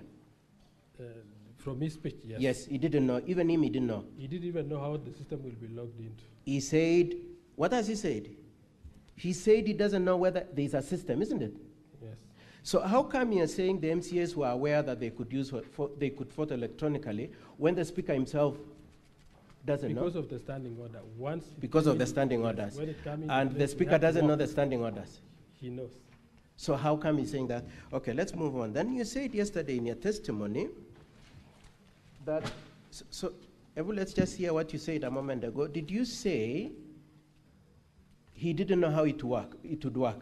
Yes. And that is consistent, just listen to my question, that is consistent with your testimony yesterday saying that you decided at the last minute that the password would be the ID number and the username would be payroll number. Yes. So that information the speaker didn't know, yes, and the MCS didn't know. Yes.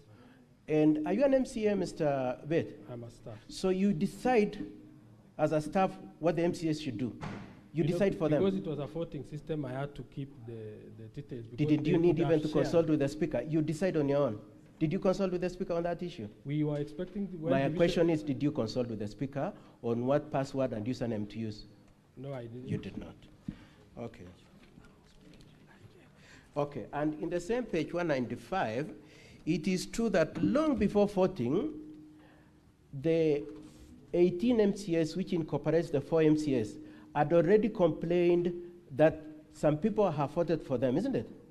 From the answer. Yes. And exactly the same people who had complained that we've been voted for were eventually voted for, isn't it? Or they voted. From my end, I believe they voted. No, all I'm asking you is that they already complained before the voting, isn't it? Yes. And they knew you, Mr. Bett, had voted for them, isn't it? Long before. No. As I close my cross-examination because of time, could you confirm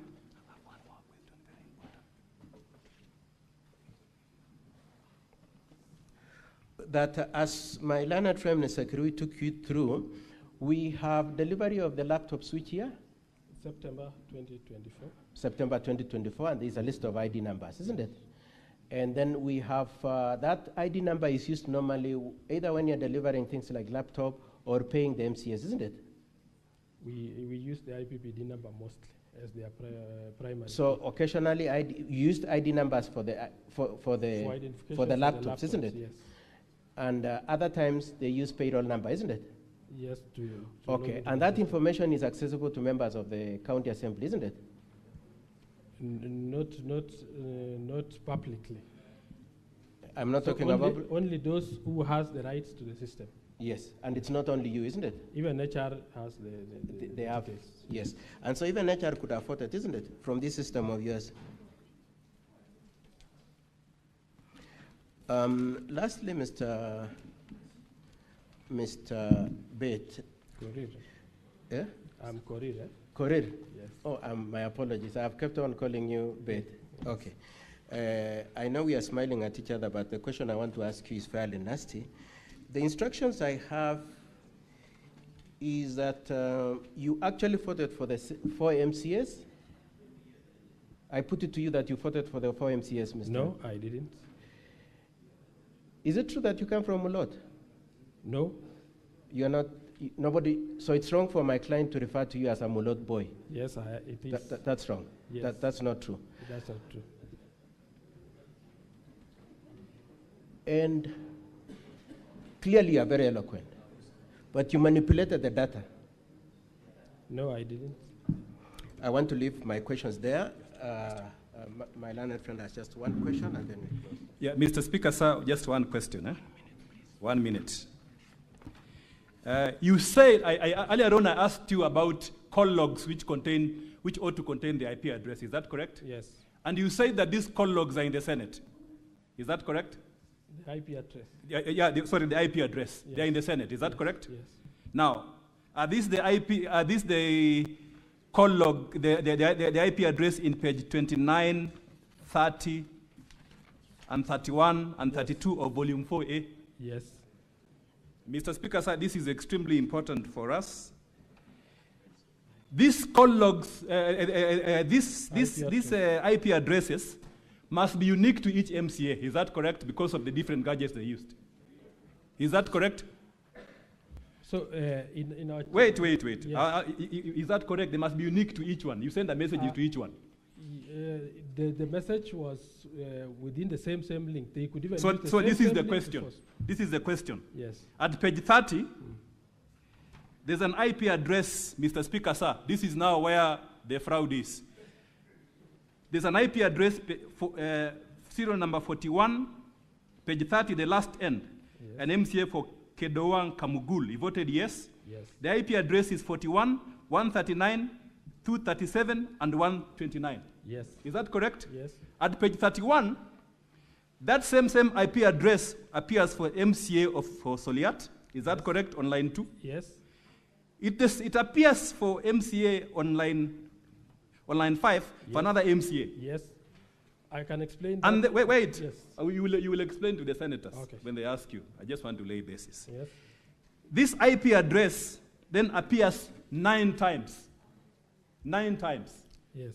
You confirm that? I confirm. So on the face of these logs, an MCA, 9 MCAs voted using one gadget. Yes. We had a laptop in the chambers. And there's and the evidence before court is that before the Senate is that only 3 MCAs was listed. Do you know that? The chambers, we have one router which has a static IP, which we normally use for the live stream. So static IP doesn't change. The others have dynamic IPs. Now go to volume 2 as I finish up. Go to volume 2, page 88. The MCAs who were assisted to vote using one machine. Because the logs show that 9 MCAs voted with one machine. Not machine exactly, but look at page 8. Look at page 88. Yes. Look at page 88 of volume 2. Paragraph 8. In the affidavit of Martin Langat, how many MCAs were assisted according to that affidavit in the chambers to vote? How many? Paragraph page 88, paragraph 8. We had 2 ICT officers in the chambers. I'm asking how many MCAs according to the affidavit before the Senate? 3. Only 3. Yes. Thank you. Council for the County Assembly, any re-examination?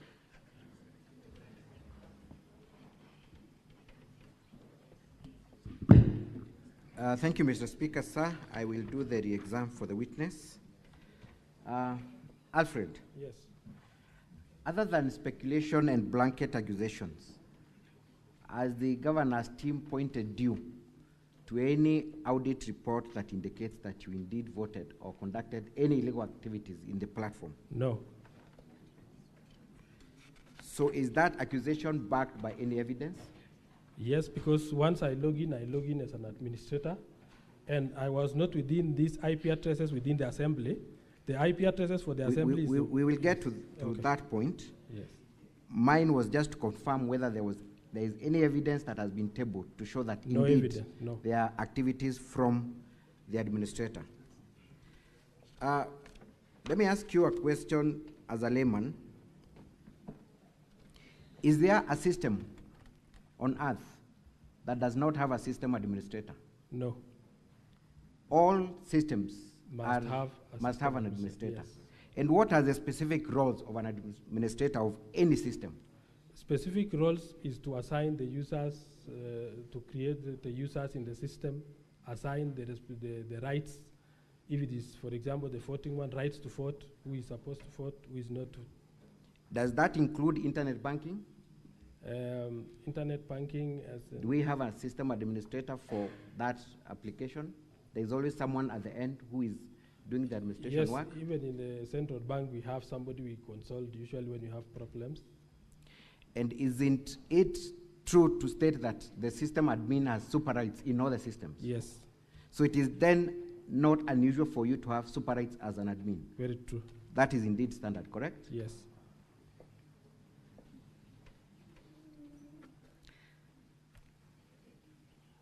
Does Kericho County Assembly have an ICT policy? Yes, we have. Has that policy been approved by the County Assembly Service Board? It was approved. Does that include procurement issues of the system? Yes, it includes. Did the development of this system comply with the ICT policy of Kericho County Assembly? Yes, it did. You confirm that you were not in chambers during the voting? Yes, I was not in the chambers. So if there was voting that took place in the chambers, it cannot be from you, if we're able to trail that voting came from the chambers? Yes. Kindly turn to page 32. And let us measure on the 4 MCAs whose votes are contested. Are we able to tell from the IP addresses where the specific voter was at the time the vote was cast? Yes, based on the routers which we have in the chambers, we can really identify. Kindly proceed and indicate specifically the 4 MCAs, where were their votes cast from? What volume are we looking at? For the first one, it was cast for volume 4A, page 31. For Cheplanget, 4A of the County Assembly's documents? Yes. At page? Page 31. Page 31. Yes. Kindly take us to the first IP address. That is the one for Cheplanget. Cheplanget 41, 13, 139, 237, 129, which is our static IP in the chambers. Give us the specific entry for the sake of the senators who are. Second last. The second last. So the second last entry, yes, is an IP address. A static IP address which is within our chambers. Within your chambers? Yes. So that vote then must have been cast from chambers. Inside, is that correct? Yes. Were you in chambers to cast that vote? No, I was not. Let's go to and who cast that vote? Are you able to tell the specific member who cast that vote? Honorable Hillary Pasuben. Hillary is the one who cast that vote? Yes. From chambers? Yes. Let's go to the second MCA that purports they did not vote and that you're the one who voted. He used our page 32, the first MCA from Kapkatet. He used also a router in our chambers, that is 105. We are using the Safaricom fiber, and we have the routers in the chambers to assist members access, and especially when we are running live broadcast for the Facebook page and YouTube. That's why we have a static. The static is the one which doesn't change. So we are using that one to avoid disruptions when there is a live stream. Again, you confirm that that vote was cast from chambers. Yes. And you were not in chambers? Yes. That is page 32, first one. The first entry at page 32? Yes. Which member cast that vote? Amos Pereira. Amos Pereira. From chambers? Yes. Let's go to the third one. The third one is within the chambers, within the static IP. Which specific MCA? Martin Cheriot. Martin Cheriot. Yes. Second last. Second last. Page 32. The second last entry at page 32. Yes. Where was that vote cast from? From the chambers. From the chambers, which you are not in. Yes. The last one? The last one.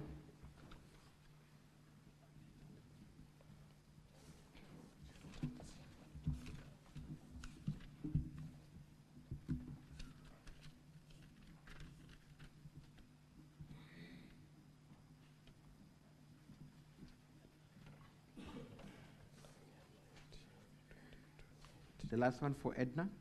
I'm trying to trace the one for Edna, since she's a nominated member. 19, 22, 27. It is through the chambers, static. Give us the entry number. And what page? Page 31.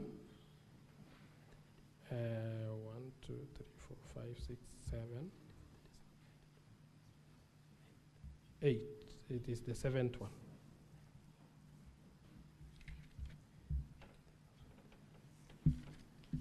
Etna. So it's Honorable Etna. What entry number? Entry number from the bottom is number 6 from the bottom. Number 6 from the bottom. Yes. And again, you confirm that that vote was cast from chambers? Yes, I do. Thank you. Now, was the electronic voting done through the website so as to be affected by where the website is hosted? No. So the hosting of the website has nothing to do with the voting? But where we have hosted, because it must be accessed through the database in our hosting site. But could where the website is hosted affect the voting system? It didn't. Has any material been produced by the team for the governor showing that there was compromise from the host of the website? No, not in my knowledge.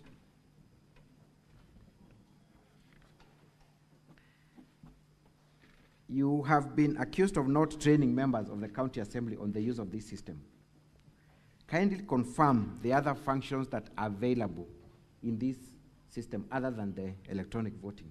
The others that are available are members using the interacting with the system during committee meetings within the assembly. How many times have members of the county assembly interacted with the system through meetings and? Multiple, since 2022. Since 2022? Yes. Has any member of the county assembly ever complained that they were unable to use the system, even for the other functions? Yes, we have had some cases and we resolved the issues. Indeed, this is the very system that is used to pay members per diems, correct? Yes. And to generate vouchers, correct? Yes. The same members that are now complaining that they could not use the system, correct? Yes. Is there anything in law that prevents the county assembly from developing its own system internally? Standing orders is sufficient to allow us to do the systems for the operations within the assembly. Is the system you generated the only system that is being used within Kericho County government, including executive? No, we are using in the Kericho County Assembly. Are you aware if the county executive has their own internal yes. Systems? Yes. Give an example of such an internally developed mechanism. They say they have revenue collection system. So the revenue system of Kericho is internally developed? They said so. Is there anything wrong then for you to develop your own system? Not at all. And maybe let me ask this question. Does in your own understanding as an IT expert, does the revenue system that has been internally developed by Kericho government have an administrator? Yes, it does. Does that administrator have the same user rights as you interact with your system? Yes, he must have. And this involves the entire revenue of Kericho County that is collected? Yes.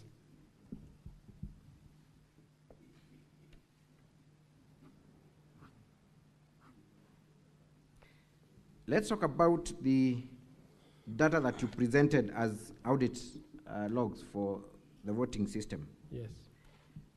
Other than what you printed, is the raw data still available on the system? Yes, that is untampered with, that is uncopied? It is. It is? Yes.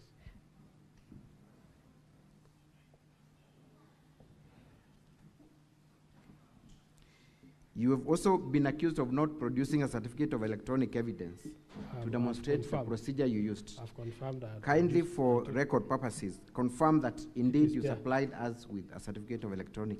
Yes, sir. Where is that certificate contained? Volume 2, page 114. Thank you. What was the specific mode that you used to copy and print the logs? And how would you explain the fact that we had some logs that do not follow each other sequentially? Why would that be the case? The logs page was in 5 pages, so I had to copy the page by page. I copied page 1, paste in a notepad, and then copy the next page. So that is where duplication came in. I didn't counter check. But you confirm that the system has the logs intact, correct? Yes.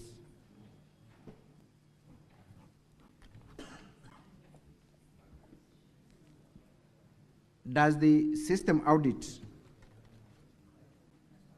show that there were votes that were received from any other court apart from the county assembly's chambers? No.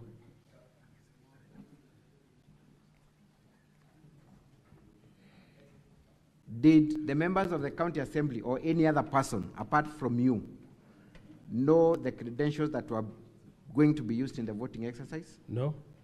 Specifically, did the speaker know that it was the IDs that were supposed to be used as the passwords prior to No, the I announcement? communicated to him once. He ruled that division was to be done and electronic voting was to be used. Thank you. Does the audit logs indicate that there was any activity that took place beyond the 11 minutes that were provided for voting? In regards to voting, no.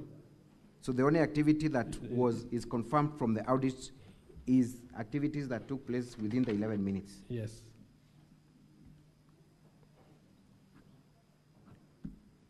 Who gave directions for extension of voting time from 5 minutes to 11? The speaker? It is the speaker. Yes. So you cannot then be accused of extending the voting period without the permission of the speaker, correct? Yes. Could a voter log in at any other time other than the time the system was activated? Before or after voting? Anytime, before and after. Could anyone access and vote? They could not vote, but they would log in and the message will be voting has ended. So if someone logged in right now, the message, they will not be able to vote, correct? Yes. And what if they attempted to access the system before it was activated? What would... There was no, before we created the motion, there was nothing in the page. There was nothing in the page? Yes. So there was no possibility of voting at any other time, correct? Until the time the motion has been created. Thank you.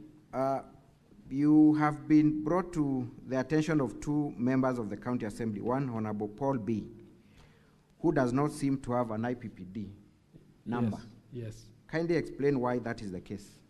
Honorable Paul B. used to be a police officer, so his IPPD number, I think he left the service before retirement, and we were unable to transfer his IPPD number from the previous employer. So he worked for government before. So what have you been using instead of his IPPD number? ID. his ID. Yes. Has that been the case for all other functions other than for voting purposes? Yes. Explain also the discrepancy with Honorable Dora. Even Dora, she was working with a government institution, but transfer of the file was not successful. So we haven't received a IPPD number linked to Kericho County Assembly. So for all other functions, you still do not use our IPPD number? Yes, we don't have. So was there anything wrong for you to use ID instead of an IPPD number as the user? In that case, username? no. Thank you. Lastly, Mr. Wanyama yesterday, in front of this house, stated that he was able to vote after the system was closed. What would you say? You only fought for an active motion that has been created, but not in the motion that has ended. Could Mr. Wanyama then be able to vote? By that time, I had created a demo page, which we wanted to come and use in this demonstration in case it was asked. So I was trying to create a page, not a motion for demo. I had indicated it's a demo page, and use the credential of 2 honorable members because the information was with them. I hadn't changed the login details from the username and password. So for demonstration purposes, I was in a process of doing that, but when I realized there is somebody is trying to get into the system through another place, that is when, as system administrator, I removed the page. So the demo page, in my understanding, could be a dummy page, correct? Page. It was a dummy page. It has no effect whatsoever? No effect on the votes whatsoever. Thank you, Mr. Speaker, sir, and that is all for this witness. Unless the honorable senators have any questions. No, honorable senators, you may ask questions and seek clarifications, either direct to the witness or to counsel. You need to do that under 2 minutes. Senator Veronica Maina.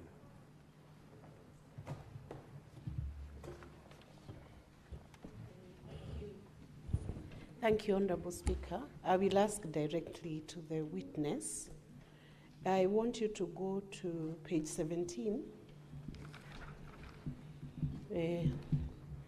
Let's say from page 13 to 17, the one that has the system audit logs and the username that you chose to apply together with the password. It is true that that username, being the IPPD number, yes, together with ID, was information that was available to the Secretariat at the Assembly. True. It was available. Yes. Meaning anybody would have accessed if they had that information, like from the finance department where payments are made. But they were not aware about the link that I sent to the members and the username that they were using. I'm asking you if that information was available and somebody had the link because the proceedings were public, everybody knew that motion was happening. Yes. They could easily access. That is true. The platform, this electronic voting system that you created, when did you create it? We started immediately when the standing orders were amended, and we didn't know when the division will come, so we were not so fast in doing it. I asked, when did you create it? A week before, 2 days before? 2 days before is when we made it live. In your ICT policy, you Yes. said you have an ICT policy? Yeah, we have. In Kericho? We have. In your ICT policy, what process does that system, is that subsystem? Senator Enoch Wambua.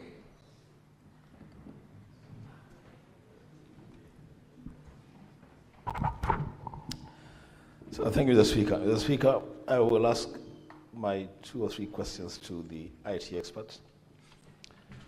First, I want to know whether the IP address is assigned to a gadget or to an individual. The IP address, under the IP address, the first two numbers, that is like 105.106, is assigned to the network. That is to the network. Then the rest is assigned to the gadget.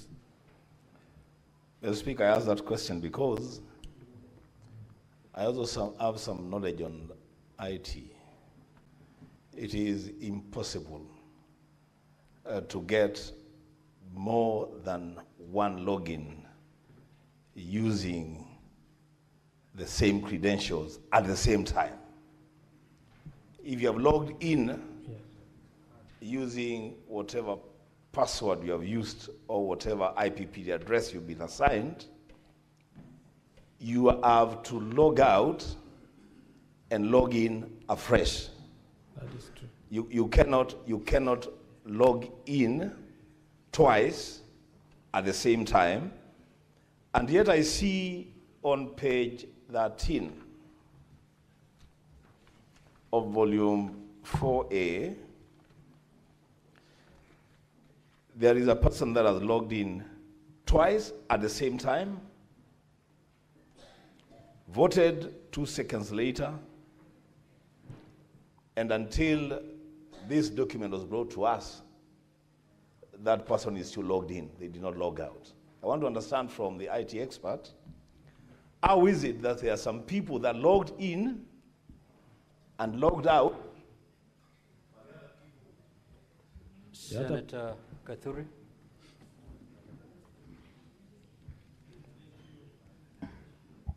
Thank you, Honorable Speaker. I have two issues, Mr. Speaker. One is maybe a comment on the application that was requested by the Governor's Council, whether she will release it now or later after we clear with the witness. If not, then I have a question for the witness.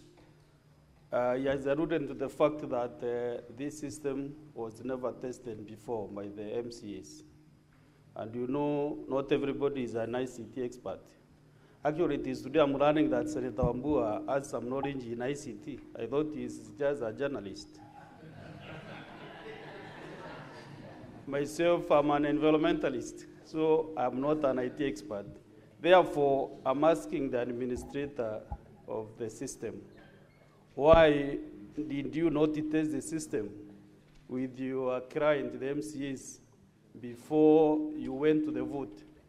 Because for sure, even ourselves, we have a system in this house, but we didn't even some orientation when the system was installed in the both houses of parliament.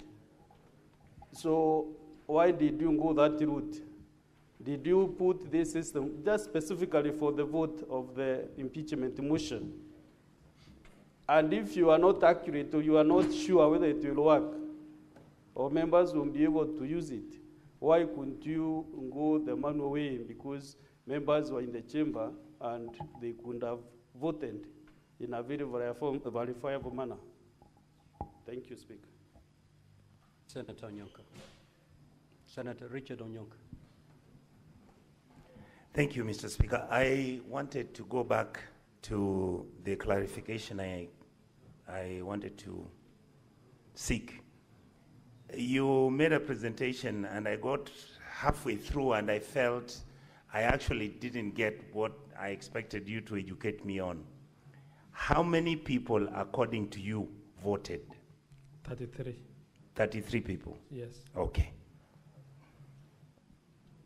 Senator Mungatana.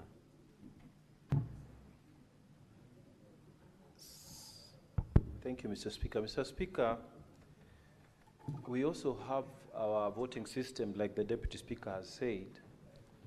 What is not clear to me is that how, and I want you to clarify to me, we are 47, like you are 47 in your place when we are doing some voting. And we take only like 2 minutes. When the system starts operating, it's like 2 minutes, 60 seconds. In fact, 60 seconds, everyone has voted. Now, you say it is 5 minutes for you. I'm wondering, okay, your standing orders allows for 5 minutes. But then you tell us you had 11 minutes, 44 seconds. What was happening in between here? Is this system really foolproof? and then you say you are camping in the system as the systems administrator. Is it really foolproof? I want you to clear to me and make me confident that there was nothing fishy going on between that period of time. I submit, Mr. Speaker. Senator Kajwang. Mr. Speaker, for the record, I'm an IT expert with verifiable credentials and background. Mr. Speaker, my friend in the profession, there are 4 MCAs who it is contested that whether they voted or not. 3 of them, Chepkirui Edna Tonui, Bosubet Kibet Hillary, and Martin Kiplangat, had the same IP on voting. 41, 139, 237, 129. Could you explain how that occurred? And if you are challenged to provide the MAC addresses of the devices they were using, are you able to provide that to differentiate the votes of the 3? And then finally, I listened in amazement as Council for County Assembly say that they copied and pasted logs. Mr. Speaker, in 2017, a similar matter came up before the Supreme Court. It was established that logs can only be verifiable if they're extracted in the presence of both parties. And so, Mr. Speaker, it's very difficult to admit logs that have been generated by one party, copied and pasted, and where council even admits that there are errors as far as they're concerned. Is the County Assembly willing to extract the logs in the presence of the governor and the presence of an independent witness provided by the Senate, as was established in 2017? Thank you. Senator Chiranke. Thank you, Mr. Speaker. I'm not an ICT expert, so I will ask basic questions. I'm a lawyer. Mr. Witness, and I request that you write down, does it mean, I have had the assertion that there are some MCAs who have Mulika Mwizi phones. Does this SMS link are able to send to Mulika Mwizi phones, the one for voting? Number 2, in Standing Order number 77 was adopted and passed by the House in October 2024. Does it mean that the County Assembly has an obligation to train the MCAs from Standing Order number 1, all the standing orders in the standing orders of Kericho County Assembly? And finally, I have seen, that's clarity. Does it mean the IPPD and ID numbers that belong to MCAs through the Speaker, does it mean that those numbers are available to the public? Public meaning people who work outside. For example, does the governor and the county government, county executive of Kericho are aware of the IPPD and ID numbers of the MCAs within the County Assembly? And finally, Speaker, on this issue of, you have seen on volume 1, page 6, that there are some MCAs who did not go with the phones into the chamber. After the adoption of Standing Order 77, were they aware that they were supposed to receive their links or SMS links in their phones? I yield, Mr. Speaker, sir. Senator Mogeni. Yes, sorry, I just want clarification, page 31. Did you say that the IP address that looks similar, these MCAs voted from the same gadget? We have the static IP within the chambers. Did they use the same gadget, the same laptop? These 3 who were assisted? With the static IP, it can allow multiple users to log in using that static. It doesn't. The same gadget? Maybe the person who was inside the chambers can confirm how they voted. Okay. If you were to assist one MCA, roughly how many minutes does it take? One who doesn't understand the system. Like a minute. A minute? Yes. Now, finally, there is one who was assisted at 1922.27 seconds, and the next one was assisted at 1922.33 seconds. Can you move from one MCA to another within 5 seconds? Which one was that? Excuse me. Can you assist 2 MCAs within 5 seconds? Kindly refer to the volume, please. I said it, page 31. Yes. You assisted an MCA at 1922.27 seconds. Yes. And the next one, 1922.33. That means the difference of 5 seconds. That is the issue of the static IP. It can allow multiple devices to log in using the same IP. You know, I'm referring, the IP address is the same. Yes. The explanation is that the gadget was one. They were using the same gadgets, unless we are lost. That's the clarification I need from you. You need to convince me what happened. IP address is the same, and the time taken is 5 seconds. If you convince me, I'll be persuaded. I'm lost there. Do you get me? Yes, I do. Would you want to respond to it, or you respond later as you respond Later. to that? Okay. That should be easy. The only clarification is the that senator, the use of witness, static. Yes. Witness, Yes, Honorable Speaker. Let me make it easier. The senator is referring to the assisted MCAs. If they're not assisted, then they can log in at the same time because they're not assisted. Yes. But these ones were being assisted. I So you believe- assist one, Yes. you clear with one, then you go assist the other one. Now his concern is the efficiency that was deployed in that in assisting we those, had two ICT officers within the chambers. And we have the static IP. I think the issue came from the static IP that we are using in the chambers. Senator Boni. Thank you, Mr. Speaker. Mr. Alfred Korir, yes, you have truly impressed me with your honesty when you are responding to the question raised by the two young lawyers from the governor's side. I would like you to uphold that standard. And the question is this. Cybersecurity expects the highest standards. The reason why end-to-end encryption is the standard, specifically to address what is disturbing us now, namely to make it impossible for unauthorized persons to access the system. Yes. So given that you honestly accepted that your system is not foolproof, do you still want the Senate to use your evidence to remove the governor when it was porous? That's question number one.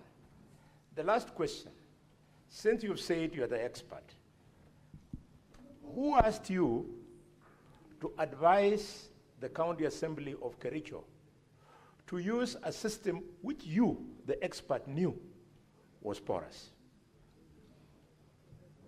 Senator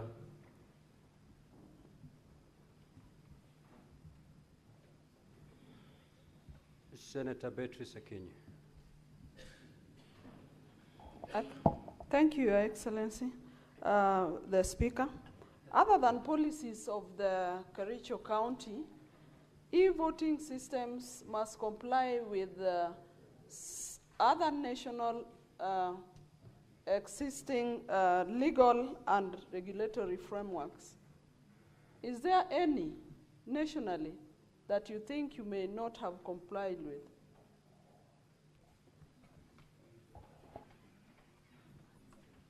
Senator Thangwa.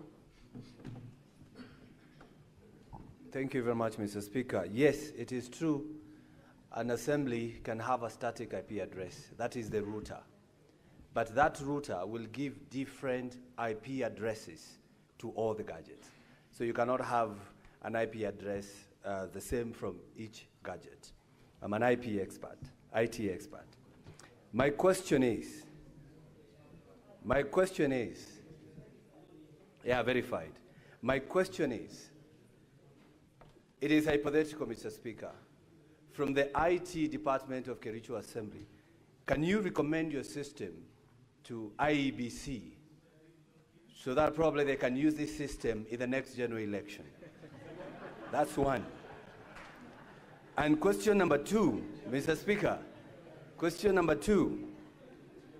We have seen that one IP address voted about 8 times, 9 times. My question is to the council for the governor. Are these 9 people who are voted for the one who have already done an affidavit to say they were voted for? Those are my questions. But Mr. Speaker, this is a classic case of a proxy voting system. Thank you. Senator Muma. Thank you, Honorable Speaker. To the witness, the matter before the Senate is for us to determine whether there was a valid vote taken in respect of the impeachment of the governor, how many MCS voted, and I would want you to indicate how many MCS were present, how many voted, and can you confirm that nobody voted for any MCA? Is that evidence before us? Senator Kisang, order Senator for Narok County.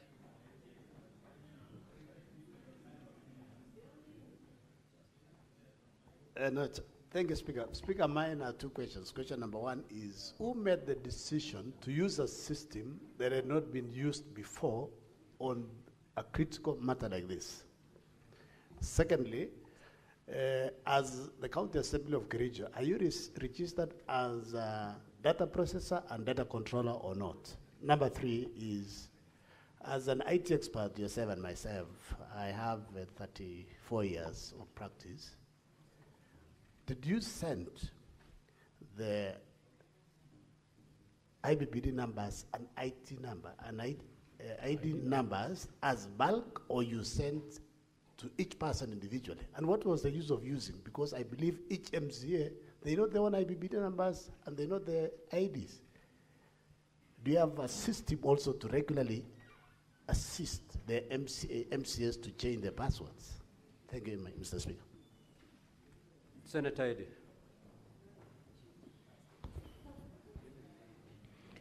Thank you, Mr. Speaker.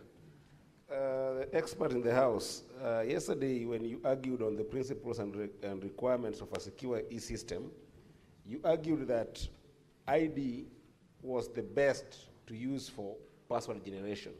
Yet we know that any member of the public's ID numbers are everywhere in the county documents.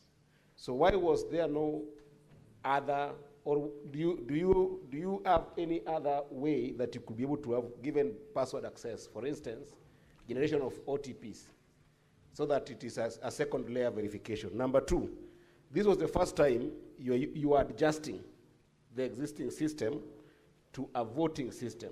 And therefore you say that you designed this system to meet that in the shortest time possible. In an event where Senator Kajwang has asked for us to access the logs, and the governor said to access the logs, in an event where you cannot share with us that, can you share with us a rational unified process, especially looking at the project duration and software increments that you did? Can you share with us that in this house, or can you take us through your RUP process? Senator Lelegwe.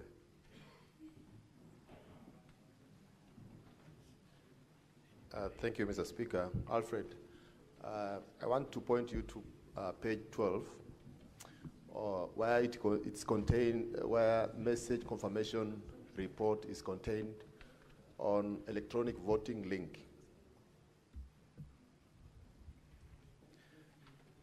In that page, I wanted you to confirm whether that link is manually or system generated.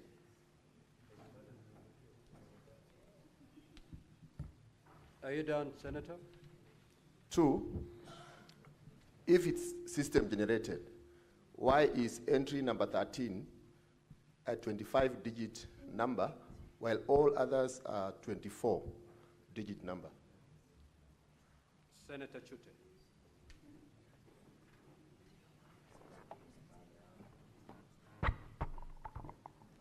Thank you very much, Honorable Speaker.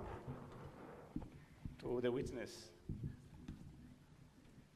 it is your evidence that you said each member takes a minute. And on page 29 to page 32, 9 persons voted on the same IP address. And it is your evidence also, said there are 2 devices in the premises. So the IP address is on a particular device. So my question is, unless you want us to remove the governor on a flimsy excuse, why should you use the same IP address? That takes 1 minute for each person. That's already 9 minutes. How is it possible that these people took 9 minutes to vote on the same IP address? Definitely they've used a system. So tell this Honorable House, how did it happen that you used 9 minutes for 9 persons? Thank you very much, Honorable Speaker.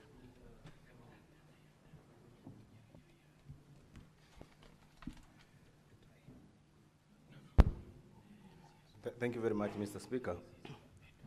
Mr. Speaker, I wanted to know from the witness, for how long have they been using the electronic voting system in the County Assembly of Kericho? That is point number 1. Number 2, I also wanted to know, in the event of system failure, which system have they kept in place to assist the members of County Assembly of Kericho to vote? Thank you, Honorable Speaker.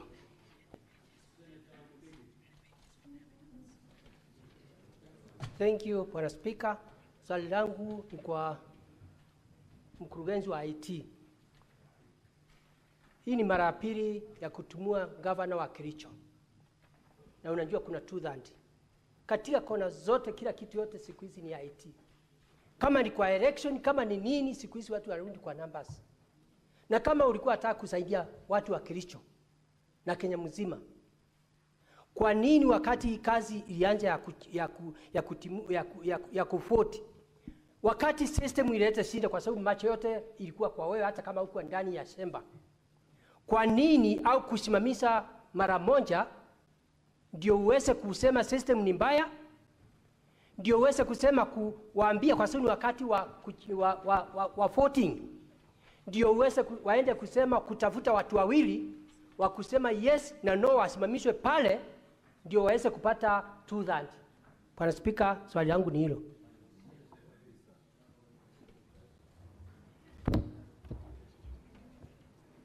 Thank you, Mr. Speaker, for this opportunity. My question to the witness is, I want to know if this Peter on page 15 of volume 4A and 16 and 17 who tried to log in so many times and the login failed, if he was ever assisted to vote. And I would also want to ask, this is a very heavy matter of impeachment, and when we look at the system, it had problems. How come you continued with it and allowed MCS to vote through the same system which had they had difficulties in voting for an impeachment? This is a heavy matter. Thank you, Mr. Speaker. Senator Wamatinga. Thank you very much, Mr. Speaker. My question goes to the IT expert. You know, in the age of cybersecurity, I waited for you to mention what kind of firewalls you had put to ensure that we do not have unlawful intrusion. If you did have such a firewall, would you kindly provide us with the logs that showed that there were people who attempted to log in and they were actually denied entry? The second question is, why was it not easy for you to use randomly generated passwords instead of you designated passwords to the MCAs which could be manipulated? Thank you, Mr. Speaker. Senator Shakila. Thank you, Mr. Speaker. Mr. Speaker, it is unfortunate today we are doing the job or the work of the MCAs on how they voted, whether they voted or not, which is not our work as a Senate, Mr. Speaker. Mr. Speaker, we can as well call those the MCAs to come and vote here to establish the truth of the matter, because it seems now the doubt is how they voted, who didn't vote, and how many times, which is not our work. We are here, when a governor is brought here, we look at the issues and impeach the governor, or we save him. But now we're doing the work of the MCAs, Mr. Speaker. That is not the work of this House. It is very unfortunate. We either bring those MCAs here to vote before the eyes of the senators to establish the truth of the matter and close this case once and for all. Thank you, Mr. Senator Speaker. Wakoli. No question there.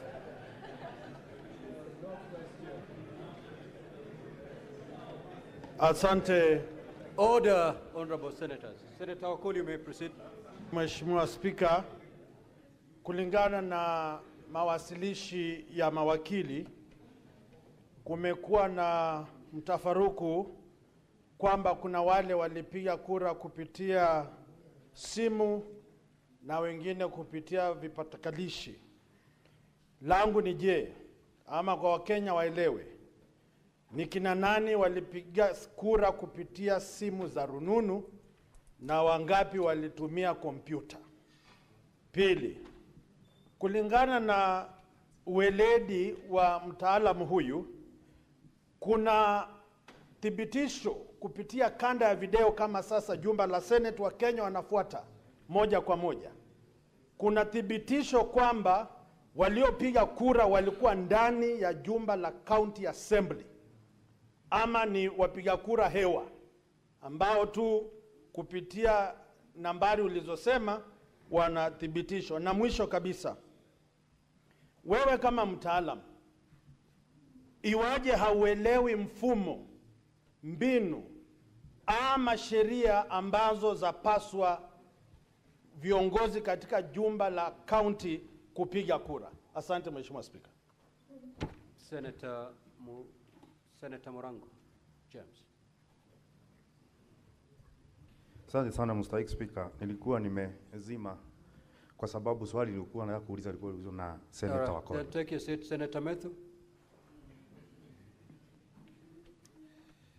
Mr. Speaker, sir, I would just want to confirm from the witness who is on the stand, and the witness has taken an oath. There are so many documents here. The witness on the stand has sworn with the Bible. Mr. Witness, just a confirmation. Is it your position before God and before the Senate that indeed that 3 MCAs voted or 28 MCAs voted? That would be my first concern. And the second one, do you actually also know the implication of the oath that you have taken before this House if it is later found out, indeed because it can be found out, that not 33 MCAs voted and 28 voted? Do you actually know the implication of that oath that you have taken as a witness before this House? Senator Abbas. Thank you, Mr. Speaker. If you go to volume 4A, page 12, if you look at the bulk SMS that has been sent. If you look at the bulk SMS that has been sent, there are 28 out of the 47. So why did the member send, I mean the witness sent only 28 and not 47 as a bulk SMS? 2, you have 47 MCAs, and I think they are all in the chamber at that time. Where are those who abstained and those who have not voted against the governor? Senator Olekina.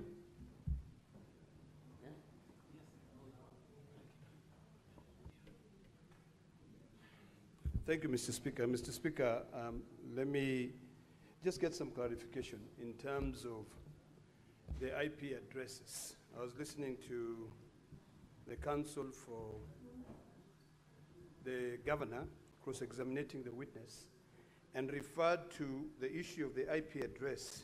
And the first question which was asked, which is what I want clarity, is whether or not one device or two devices can use the same IP address. That is a question. Number two, the question goes to the witness.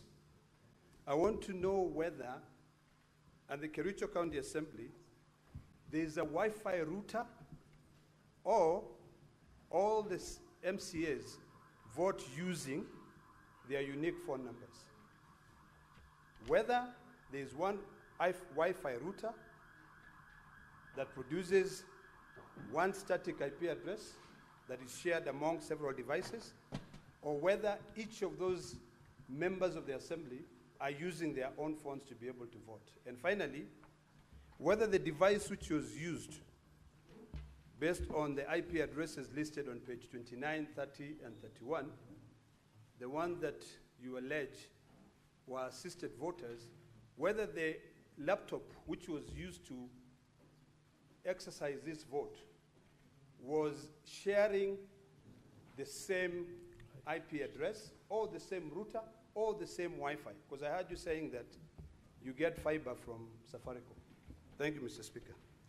Witness, you may now respond to those queries. Thank you very much, Honorable Speaker and Honorable Senators. I'll start by the question about the Wi-Fi and the users within the Assembly.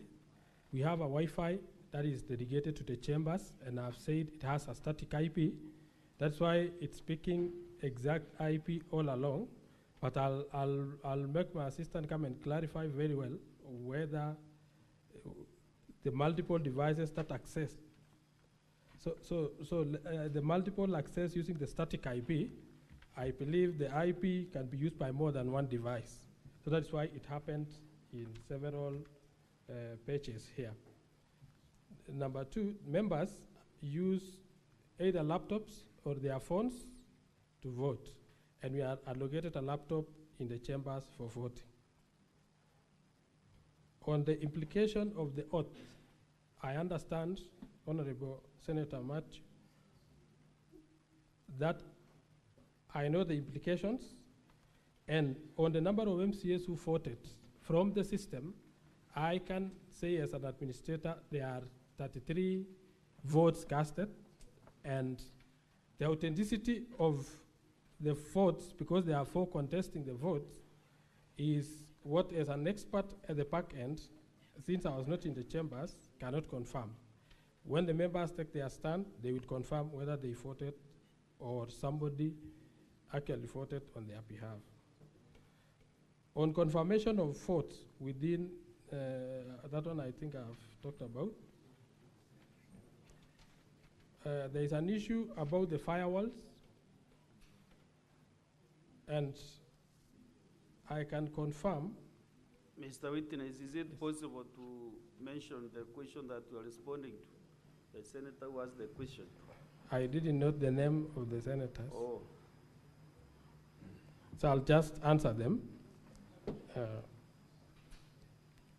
So on the password generation, where I used the IDs, that was the easiest method for my honorable members of Kericho County Assembly to remember immediately the ID because of the timelines of 5 minutes.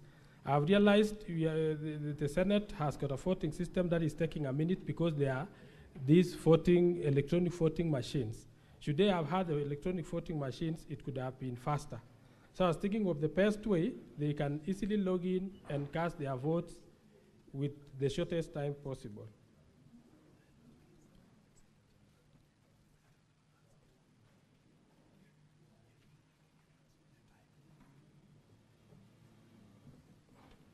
The issue of alternative voting when the electronic system failed is available in the standing orders where they could have taken a roll call, but at that time the results didn't indicate that there was an error or there was a problem with the votes, since it recorded 33 votes. So the other members who didn't vote remain in pending. That shows they didn't trigger the voting pattern. And that is why under the display dashboard, we only have 0-0 because they didn't log in to either abstain in the system or vote no.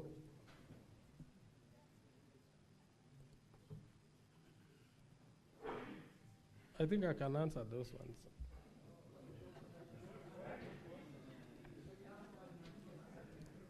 I'm not chosen to answer. I'm trying to. The decision to use data processor, the decision to use data processor or data experts. I think I didn't get that question correct. Honorable Senators, you know, if the questions have not been answered, it is you to make the decision at the end of the day in one or the other. So you cannot force him to give you answers that he doesn't have. So if you are done, then we can step you down and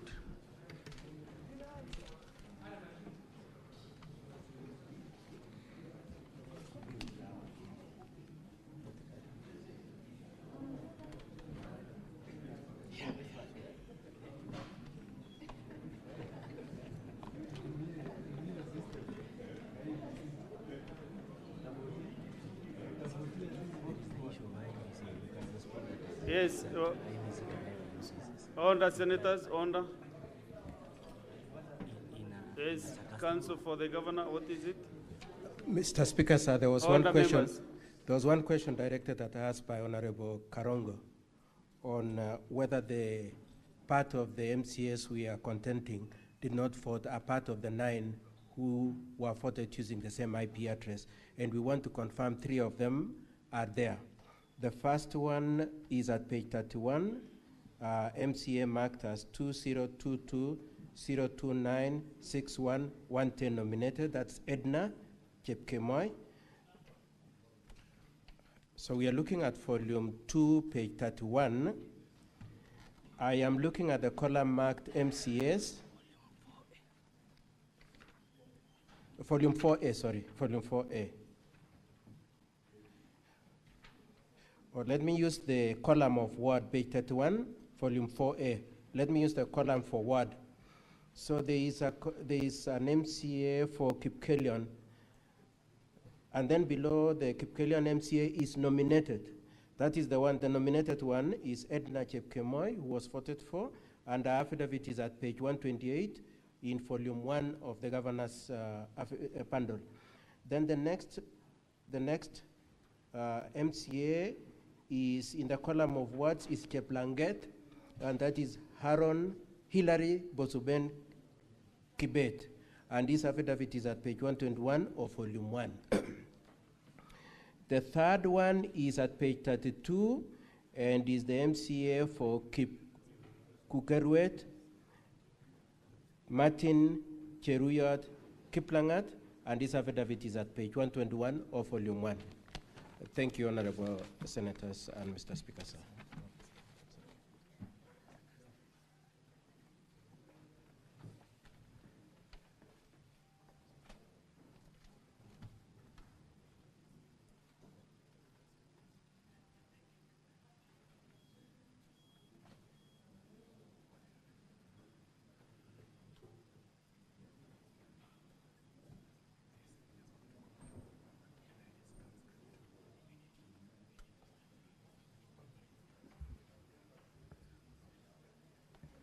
Well, I was of the impression that the main witness will maybe take time to respond to the many queries, but I'm told he opted to leave it at that. Okay, so were there any queries directed to any other party other than the witness? So that we proceed. Okay, so then we will. Now, honorable senators, before, yes. There was a query that I raised, but I thought both parties would respond to it on whether we should take the logs as they are, considering they were extracted by one party without the involvement of the other party, And I referred to the 2017 presidential election where some precedent was established. So I don't know whether the Governor's Council is happy with that. my observation on that. Now, before we allow the team from the County Assembly called the next witness, there was a request that had been made by the Council for the Governor, and I want to proceed to make a ruling. Council, just take your seat, please. Okay. What is your point of order?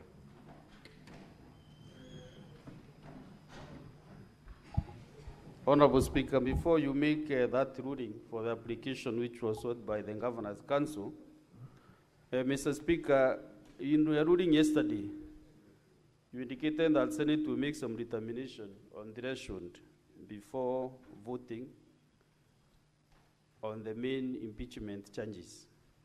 Mr. Speaker, listening to the witness, the examination in chief, the close examination, the examination, and also maybe point of clarification from the senators. Honorable Speaker, before we make this decision tomorrow, whether there was threshold in the County Assembly, we didn't need an expert, Honorable Speaker, to assist us to verify the information that has been brought to this House, Mr. Speaker. You know, the side of the County Assembly, they are defending the voting was right. The other side, the Governor's side, they are also defending their goal that the voting did not go anywhere. So, Mr. Speaker, because the Senate leaders should be assisted, I'm not doing this application to assist either sides, but for the benefit of the Senate of the Republic of Kenya, because tomorrow we'll be making a very, very critical decision whether to allow the impeachment process to proceed, to vote for the impeachment charges or not, Mr. Speaker. Mr. Speaker, we have an ICT authority in Kenya which has very, very informed experts. So, Mr. Speaker, we can get someone who can be able to look at all these ID, IP addresses, all these credentials, so that, Mr. Speaker, as we make our decision, we can make an informed decision. So if we get a neutral expert, then we can be better pleased, Honorable Speaker. Thank you. Now, Honorable Senators, this is my ruling on the request made by the Council for the Governor, and also to address the concerns raised by Senator Kajwang and also the Senator for Meru. Now, Honorable Senators, at the start of the proceedings this morning, Council for the Governor, Mrs. Katwa Kigen, and Peter Wanyama made an application to be allowed to call the expert evidence of one Mr. Job Okun Oguya, whom they claim to be an information technology expert.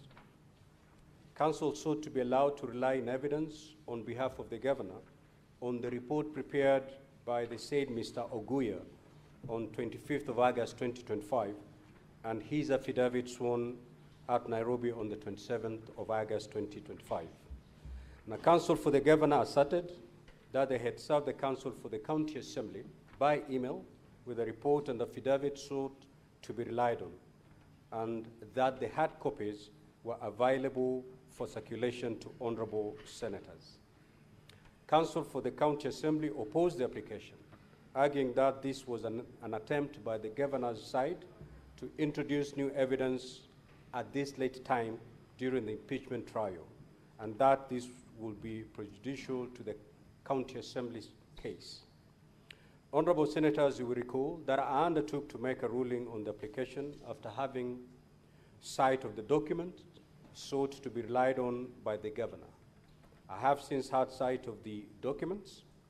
They are contained in a bundle titled Volume 5, His Excellency Erick Mutai Defense, Response, Affidavit of Okun Job Oguya.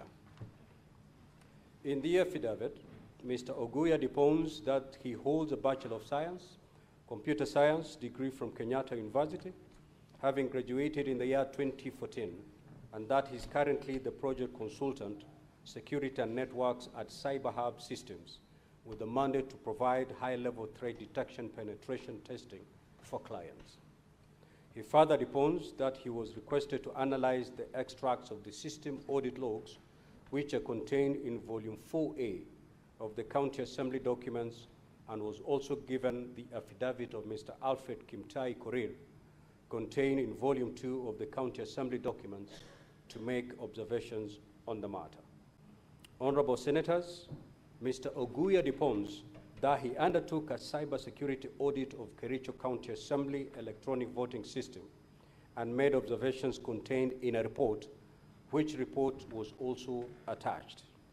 Now, Honorable Senators recall that yesterday, in disallowing the preliminary objection raised by the governor's side, contesting the voting system and the threshold of the vote at the Kericho County Assembly, I ruled, among other things, that no summary determination of this matter is possible without these witnesses taking the stand to give evidence and being subjected to cross-examination in the usual manner. I further ruled that the only way for the Senate to determine this question is to receive evidence on the matter, evaluate the same, and make a finding one way or the other on the preponderance of evidence. Now, Honorable Senators, Rule 10 of the Rules of Procedure for Hearing and Determination of the proposed removal from office by impeachment of a governor provides as follows. The Senate may, at the request of the County Assembly or the governor, invite or summon any person to appear and give evidence before the Senate. Rule 2 of the said rules make it very clear that the impeachment proceedings are an investigation to determine whether the particulars of the allegations against the governor have been substantiated. Now, Honorable Senators, on the basis of the importance of the question on the voting system and the voting process that was undertaken, and noting the ruling that I made yesterday, and on the strength of Rule 10 of the Rules of Procedure, I will allow the application by counsel for the governor to admit the affidavit by Mr. Job Okun Oguya and his report on the cybersecurity audit on the Kericho County Assembly electronic voting system. I find that the opposition by the County Assembly to the application is outweighed by the need for the Senate to get to the root of the voting system and the voting process. No prejudice will be suffered by the County Assembly if the Senate establishes the truth on this matter. I also note that for similar reasons yesterday, I allowed the County Assembly's application to provide documentation which had been referred in its submitted documents but had not been attached. Now, Honorable Senators, in allowing the governor to call its expert witness, I direct that the governor's side will have to accommodate the witness within its time as already allocated. The evidence of the witness will also be limited to matters raised in the evidence of the County Assembly. The witness will be subject to cross-examination in the usual manner. Honorable Senators, I also wish to make an additional ruling on this matter. It has become apparent from hearing the evidence so far adduced in this case and the examination, cross-examination, and re-examination of Mr. Alfred Korir Mutai, Head of Information Communication and Technology, Kericho County Assembly, as well as the request by the governor's application to call the expert witness, that the Senate requires neutral, impartial, and dispassionate advice on the matter away from the witnesses of the parties. Indeed, this was referred to by Senator Moses Kajwang, MP, when seeking clarification from the County Assembly witness. Senator Kajwang reminded the Senate of its power to summon any person to assist it in its investigation in an impeachment process. The Senate has indeed invoked this jurisdiction before. For this reason, therefore, I direct the Office of the Clerk to immediately contact the Information Communication Technology ICT Authority of Kenya and request the authority to provide the Senate with 2 ICT experts to come and assist the Senate in this matter. I direct that the Office of the Clerk provides facilities for the 2 experts from the ICT Authority to sit with the head of ICT of Kericho County Assembly and the ICT expert called by the governor, together with the representatives, whether council or otherwise, of the County Assembly and the governor, and for the experts from the ICT Authority to prepare a report for consumption of the Senate. The report, which must be brief and concise, should be submitted to the office of the Clerk of the Senate not later than 6 p.m. today, Thursday, the 28th of August, 2025, and must answer the following questions. 1, did an electronic voting process take place using the system? 2, is the number of MCAs who voted on the impeachment of the governor verifiable? Number 3, was it possible for any MCA or any other person who had a link to vote on the motion on behalf of an MCA or another MCA? Number 4, how many MCAs voted in the affirmative on the motion to impeach the governor? Number 5, is there any evidence of multiple voting or other compromise of the voting system and or impropriety in the voting system or process? It is so ordered. Next witness. You may, Senator Boni. Mr. Speaker, I thank you for that. And my mind is telling me there is something that the parties might lose if we only receive a written response to the issues you have raised. It might offer them a better opportunity, Mr. Speaker, if we allow that expert takes the witness stand, so that besides responding to the 5 issues you've raised, the parties be given an opportunity to interrogate him further. I believe if we do that, we'll better be enriched, Mr. Speaker. The only person who can table this is the one who would have prepared it, and he can only do that when he takes the oath, tables this, go take us through it, and if you need to get any clarification from the experts, you certainly will be at liberty to do so. Thank you. Next witness. Sorry, Mr. Speaker, before the next witness comes, may I request that you direct the governor's side to give us a copy of their expert affidavit and report? We don't have it. One was transmitted to you via email, but you can be served with a hard copy right now. Thank you. You may proceed to exchange documents. Let's hear the next witness.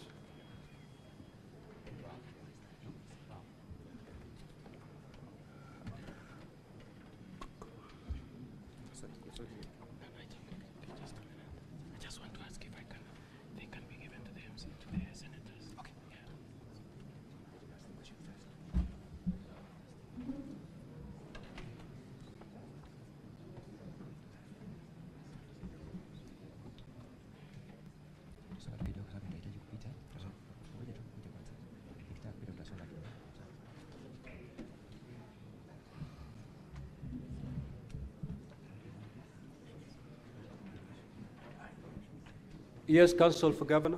Mr. Speaker, so I was requesting if the hard copies of the said report can be given out to the honorable senators. Absolutely. Thank you very much.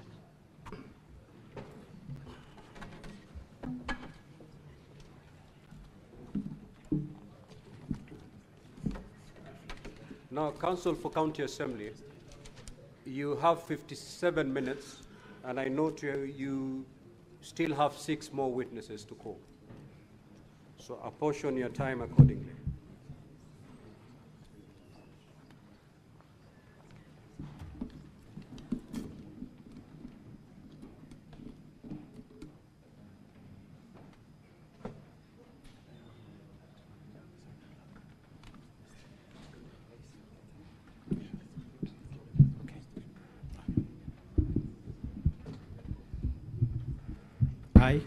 I, Kipko H. Albert, do solemnly swear that the evidence that I shall give before the Senate in respect of the matters before the Senate shall be the truth, the whole truth, and nothing but the truth.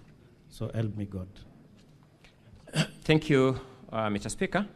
We now wish to move to the next limb of the impeachment motion, which will be about the alleged theft of public funds. Tell the Senate your full name. Thank you. My name is Albert Kipkoech. Where do you live? I live in Kericho, a place called Kaitui, in Soin Sigawet sub-county. What do you do for a living? I'm a member of Kericho County Assembly representing Soliat Ward. I understand that means you are an elected member of Kericho County Assembly? Yes, I'm an elected member. What other roles do you discharge officially within Kericho County Assembly? Okay, at the Kericho County Assembly, I'm a chair on on Budget Appropriation Committee. I'm chairing that committee at the Kericho County Assembly. Is there any other committee you may have chaired or been a member of in that county assembly? Okay, last month, that was July, through an establishment of the assembly, I was given a responsibility to chair a committee, an ad hoc committee on fictitious payment.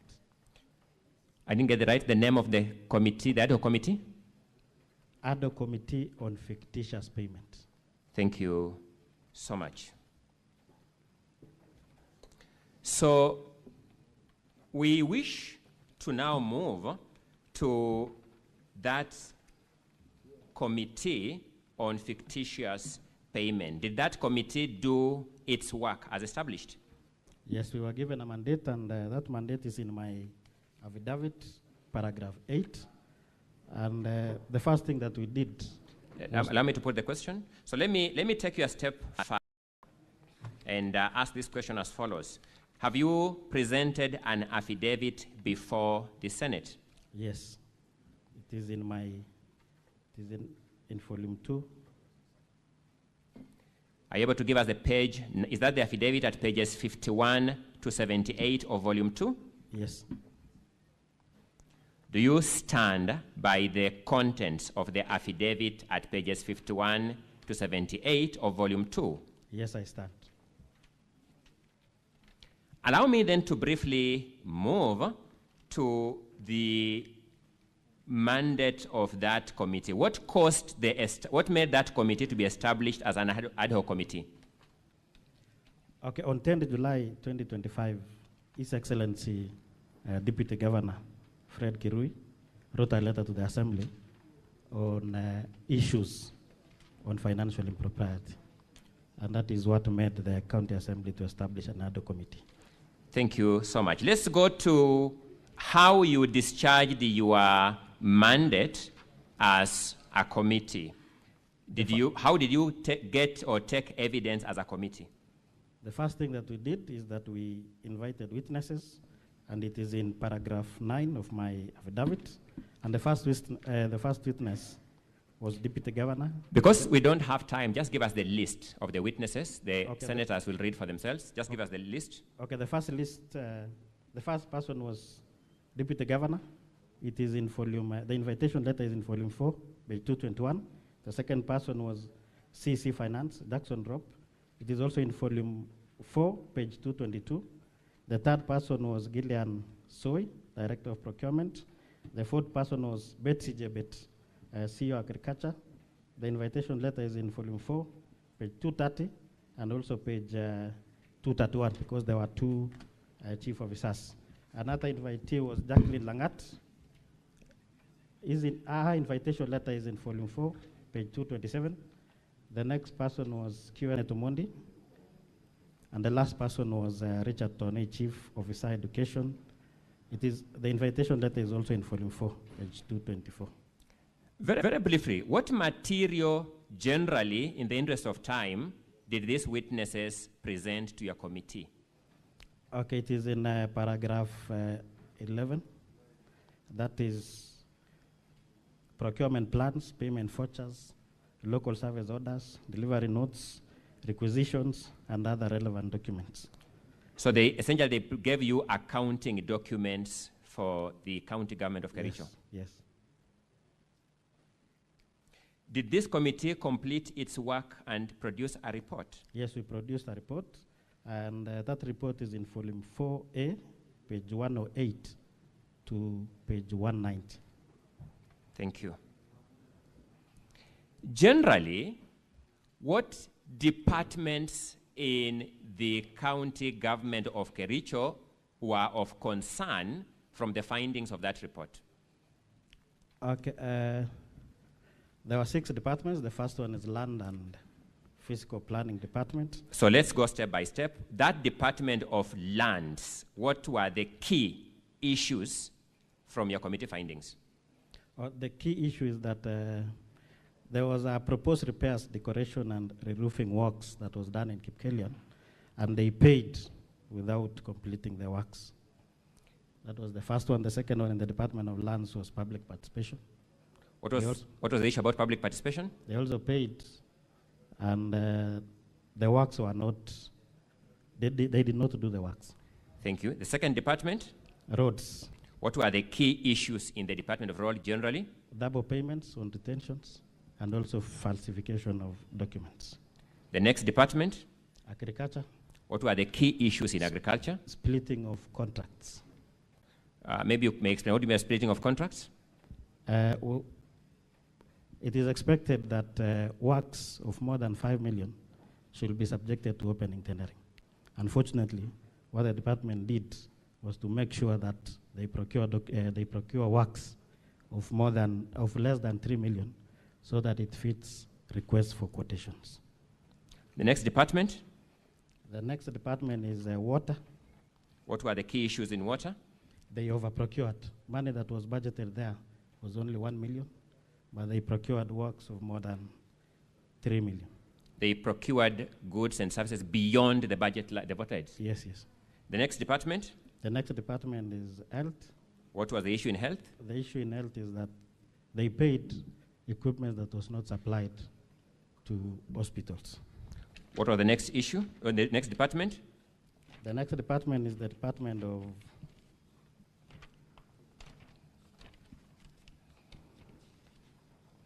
Finance. What were the key issues in finance? The key issues in finance was there was no documents, especially... documents to support or to do what? Yes, to support payment. And I can take honorable members to page 74, whereby there is a table there. For example, Finch Focus Limited. That's enough. I'll come to the specifics in a short while, because I can see time is running and we need to manage time properly. Allow us to sample some of these matters, and at this juncture, I'll be asking the ICT team to put for us on the screen the image in volume 6A at page 16. The image in volume 6A at page 16. And as they do that, allow me to draw your attention. Volume 6A of the County Assembly's documents, a thin volume, very thin, at page 16. As the ICT team is putting up, Mr. Speaker, you may direct them so that we see it up. I'll be going to the next question that we save on time.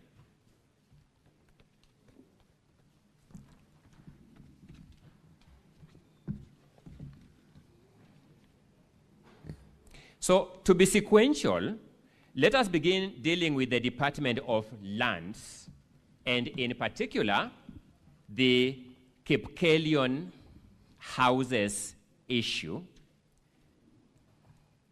I want you to look at volume 4, witness, at page 87. Volume 4 at page 87. And answer the following question. What document is at volume 4, page 87? Voucher. What is the project in respect that voucher is generated? The project is maintenance of lands, housing, and physical planning offices, buildings. How much money is that voucher paying out? 2,999,000. Was that payment made before or after the commencement of the work of your ad hoc committee? Before. Look at the screens in the house.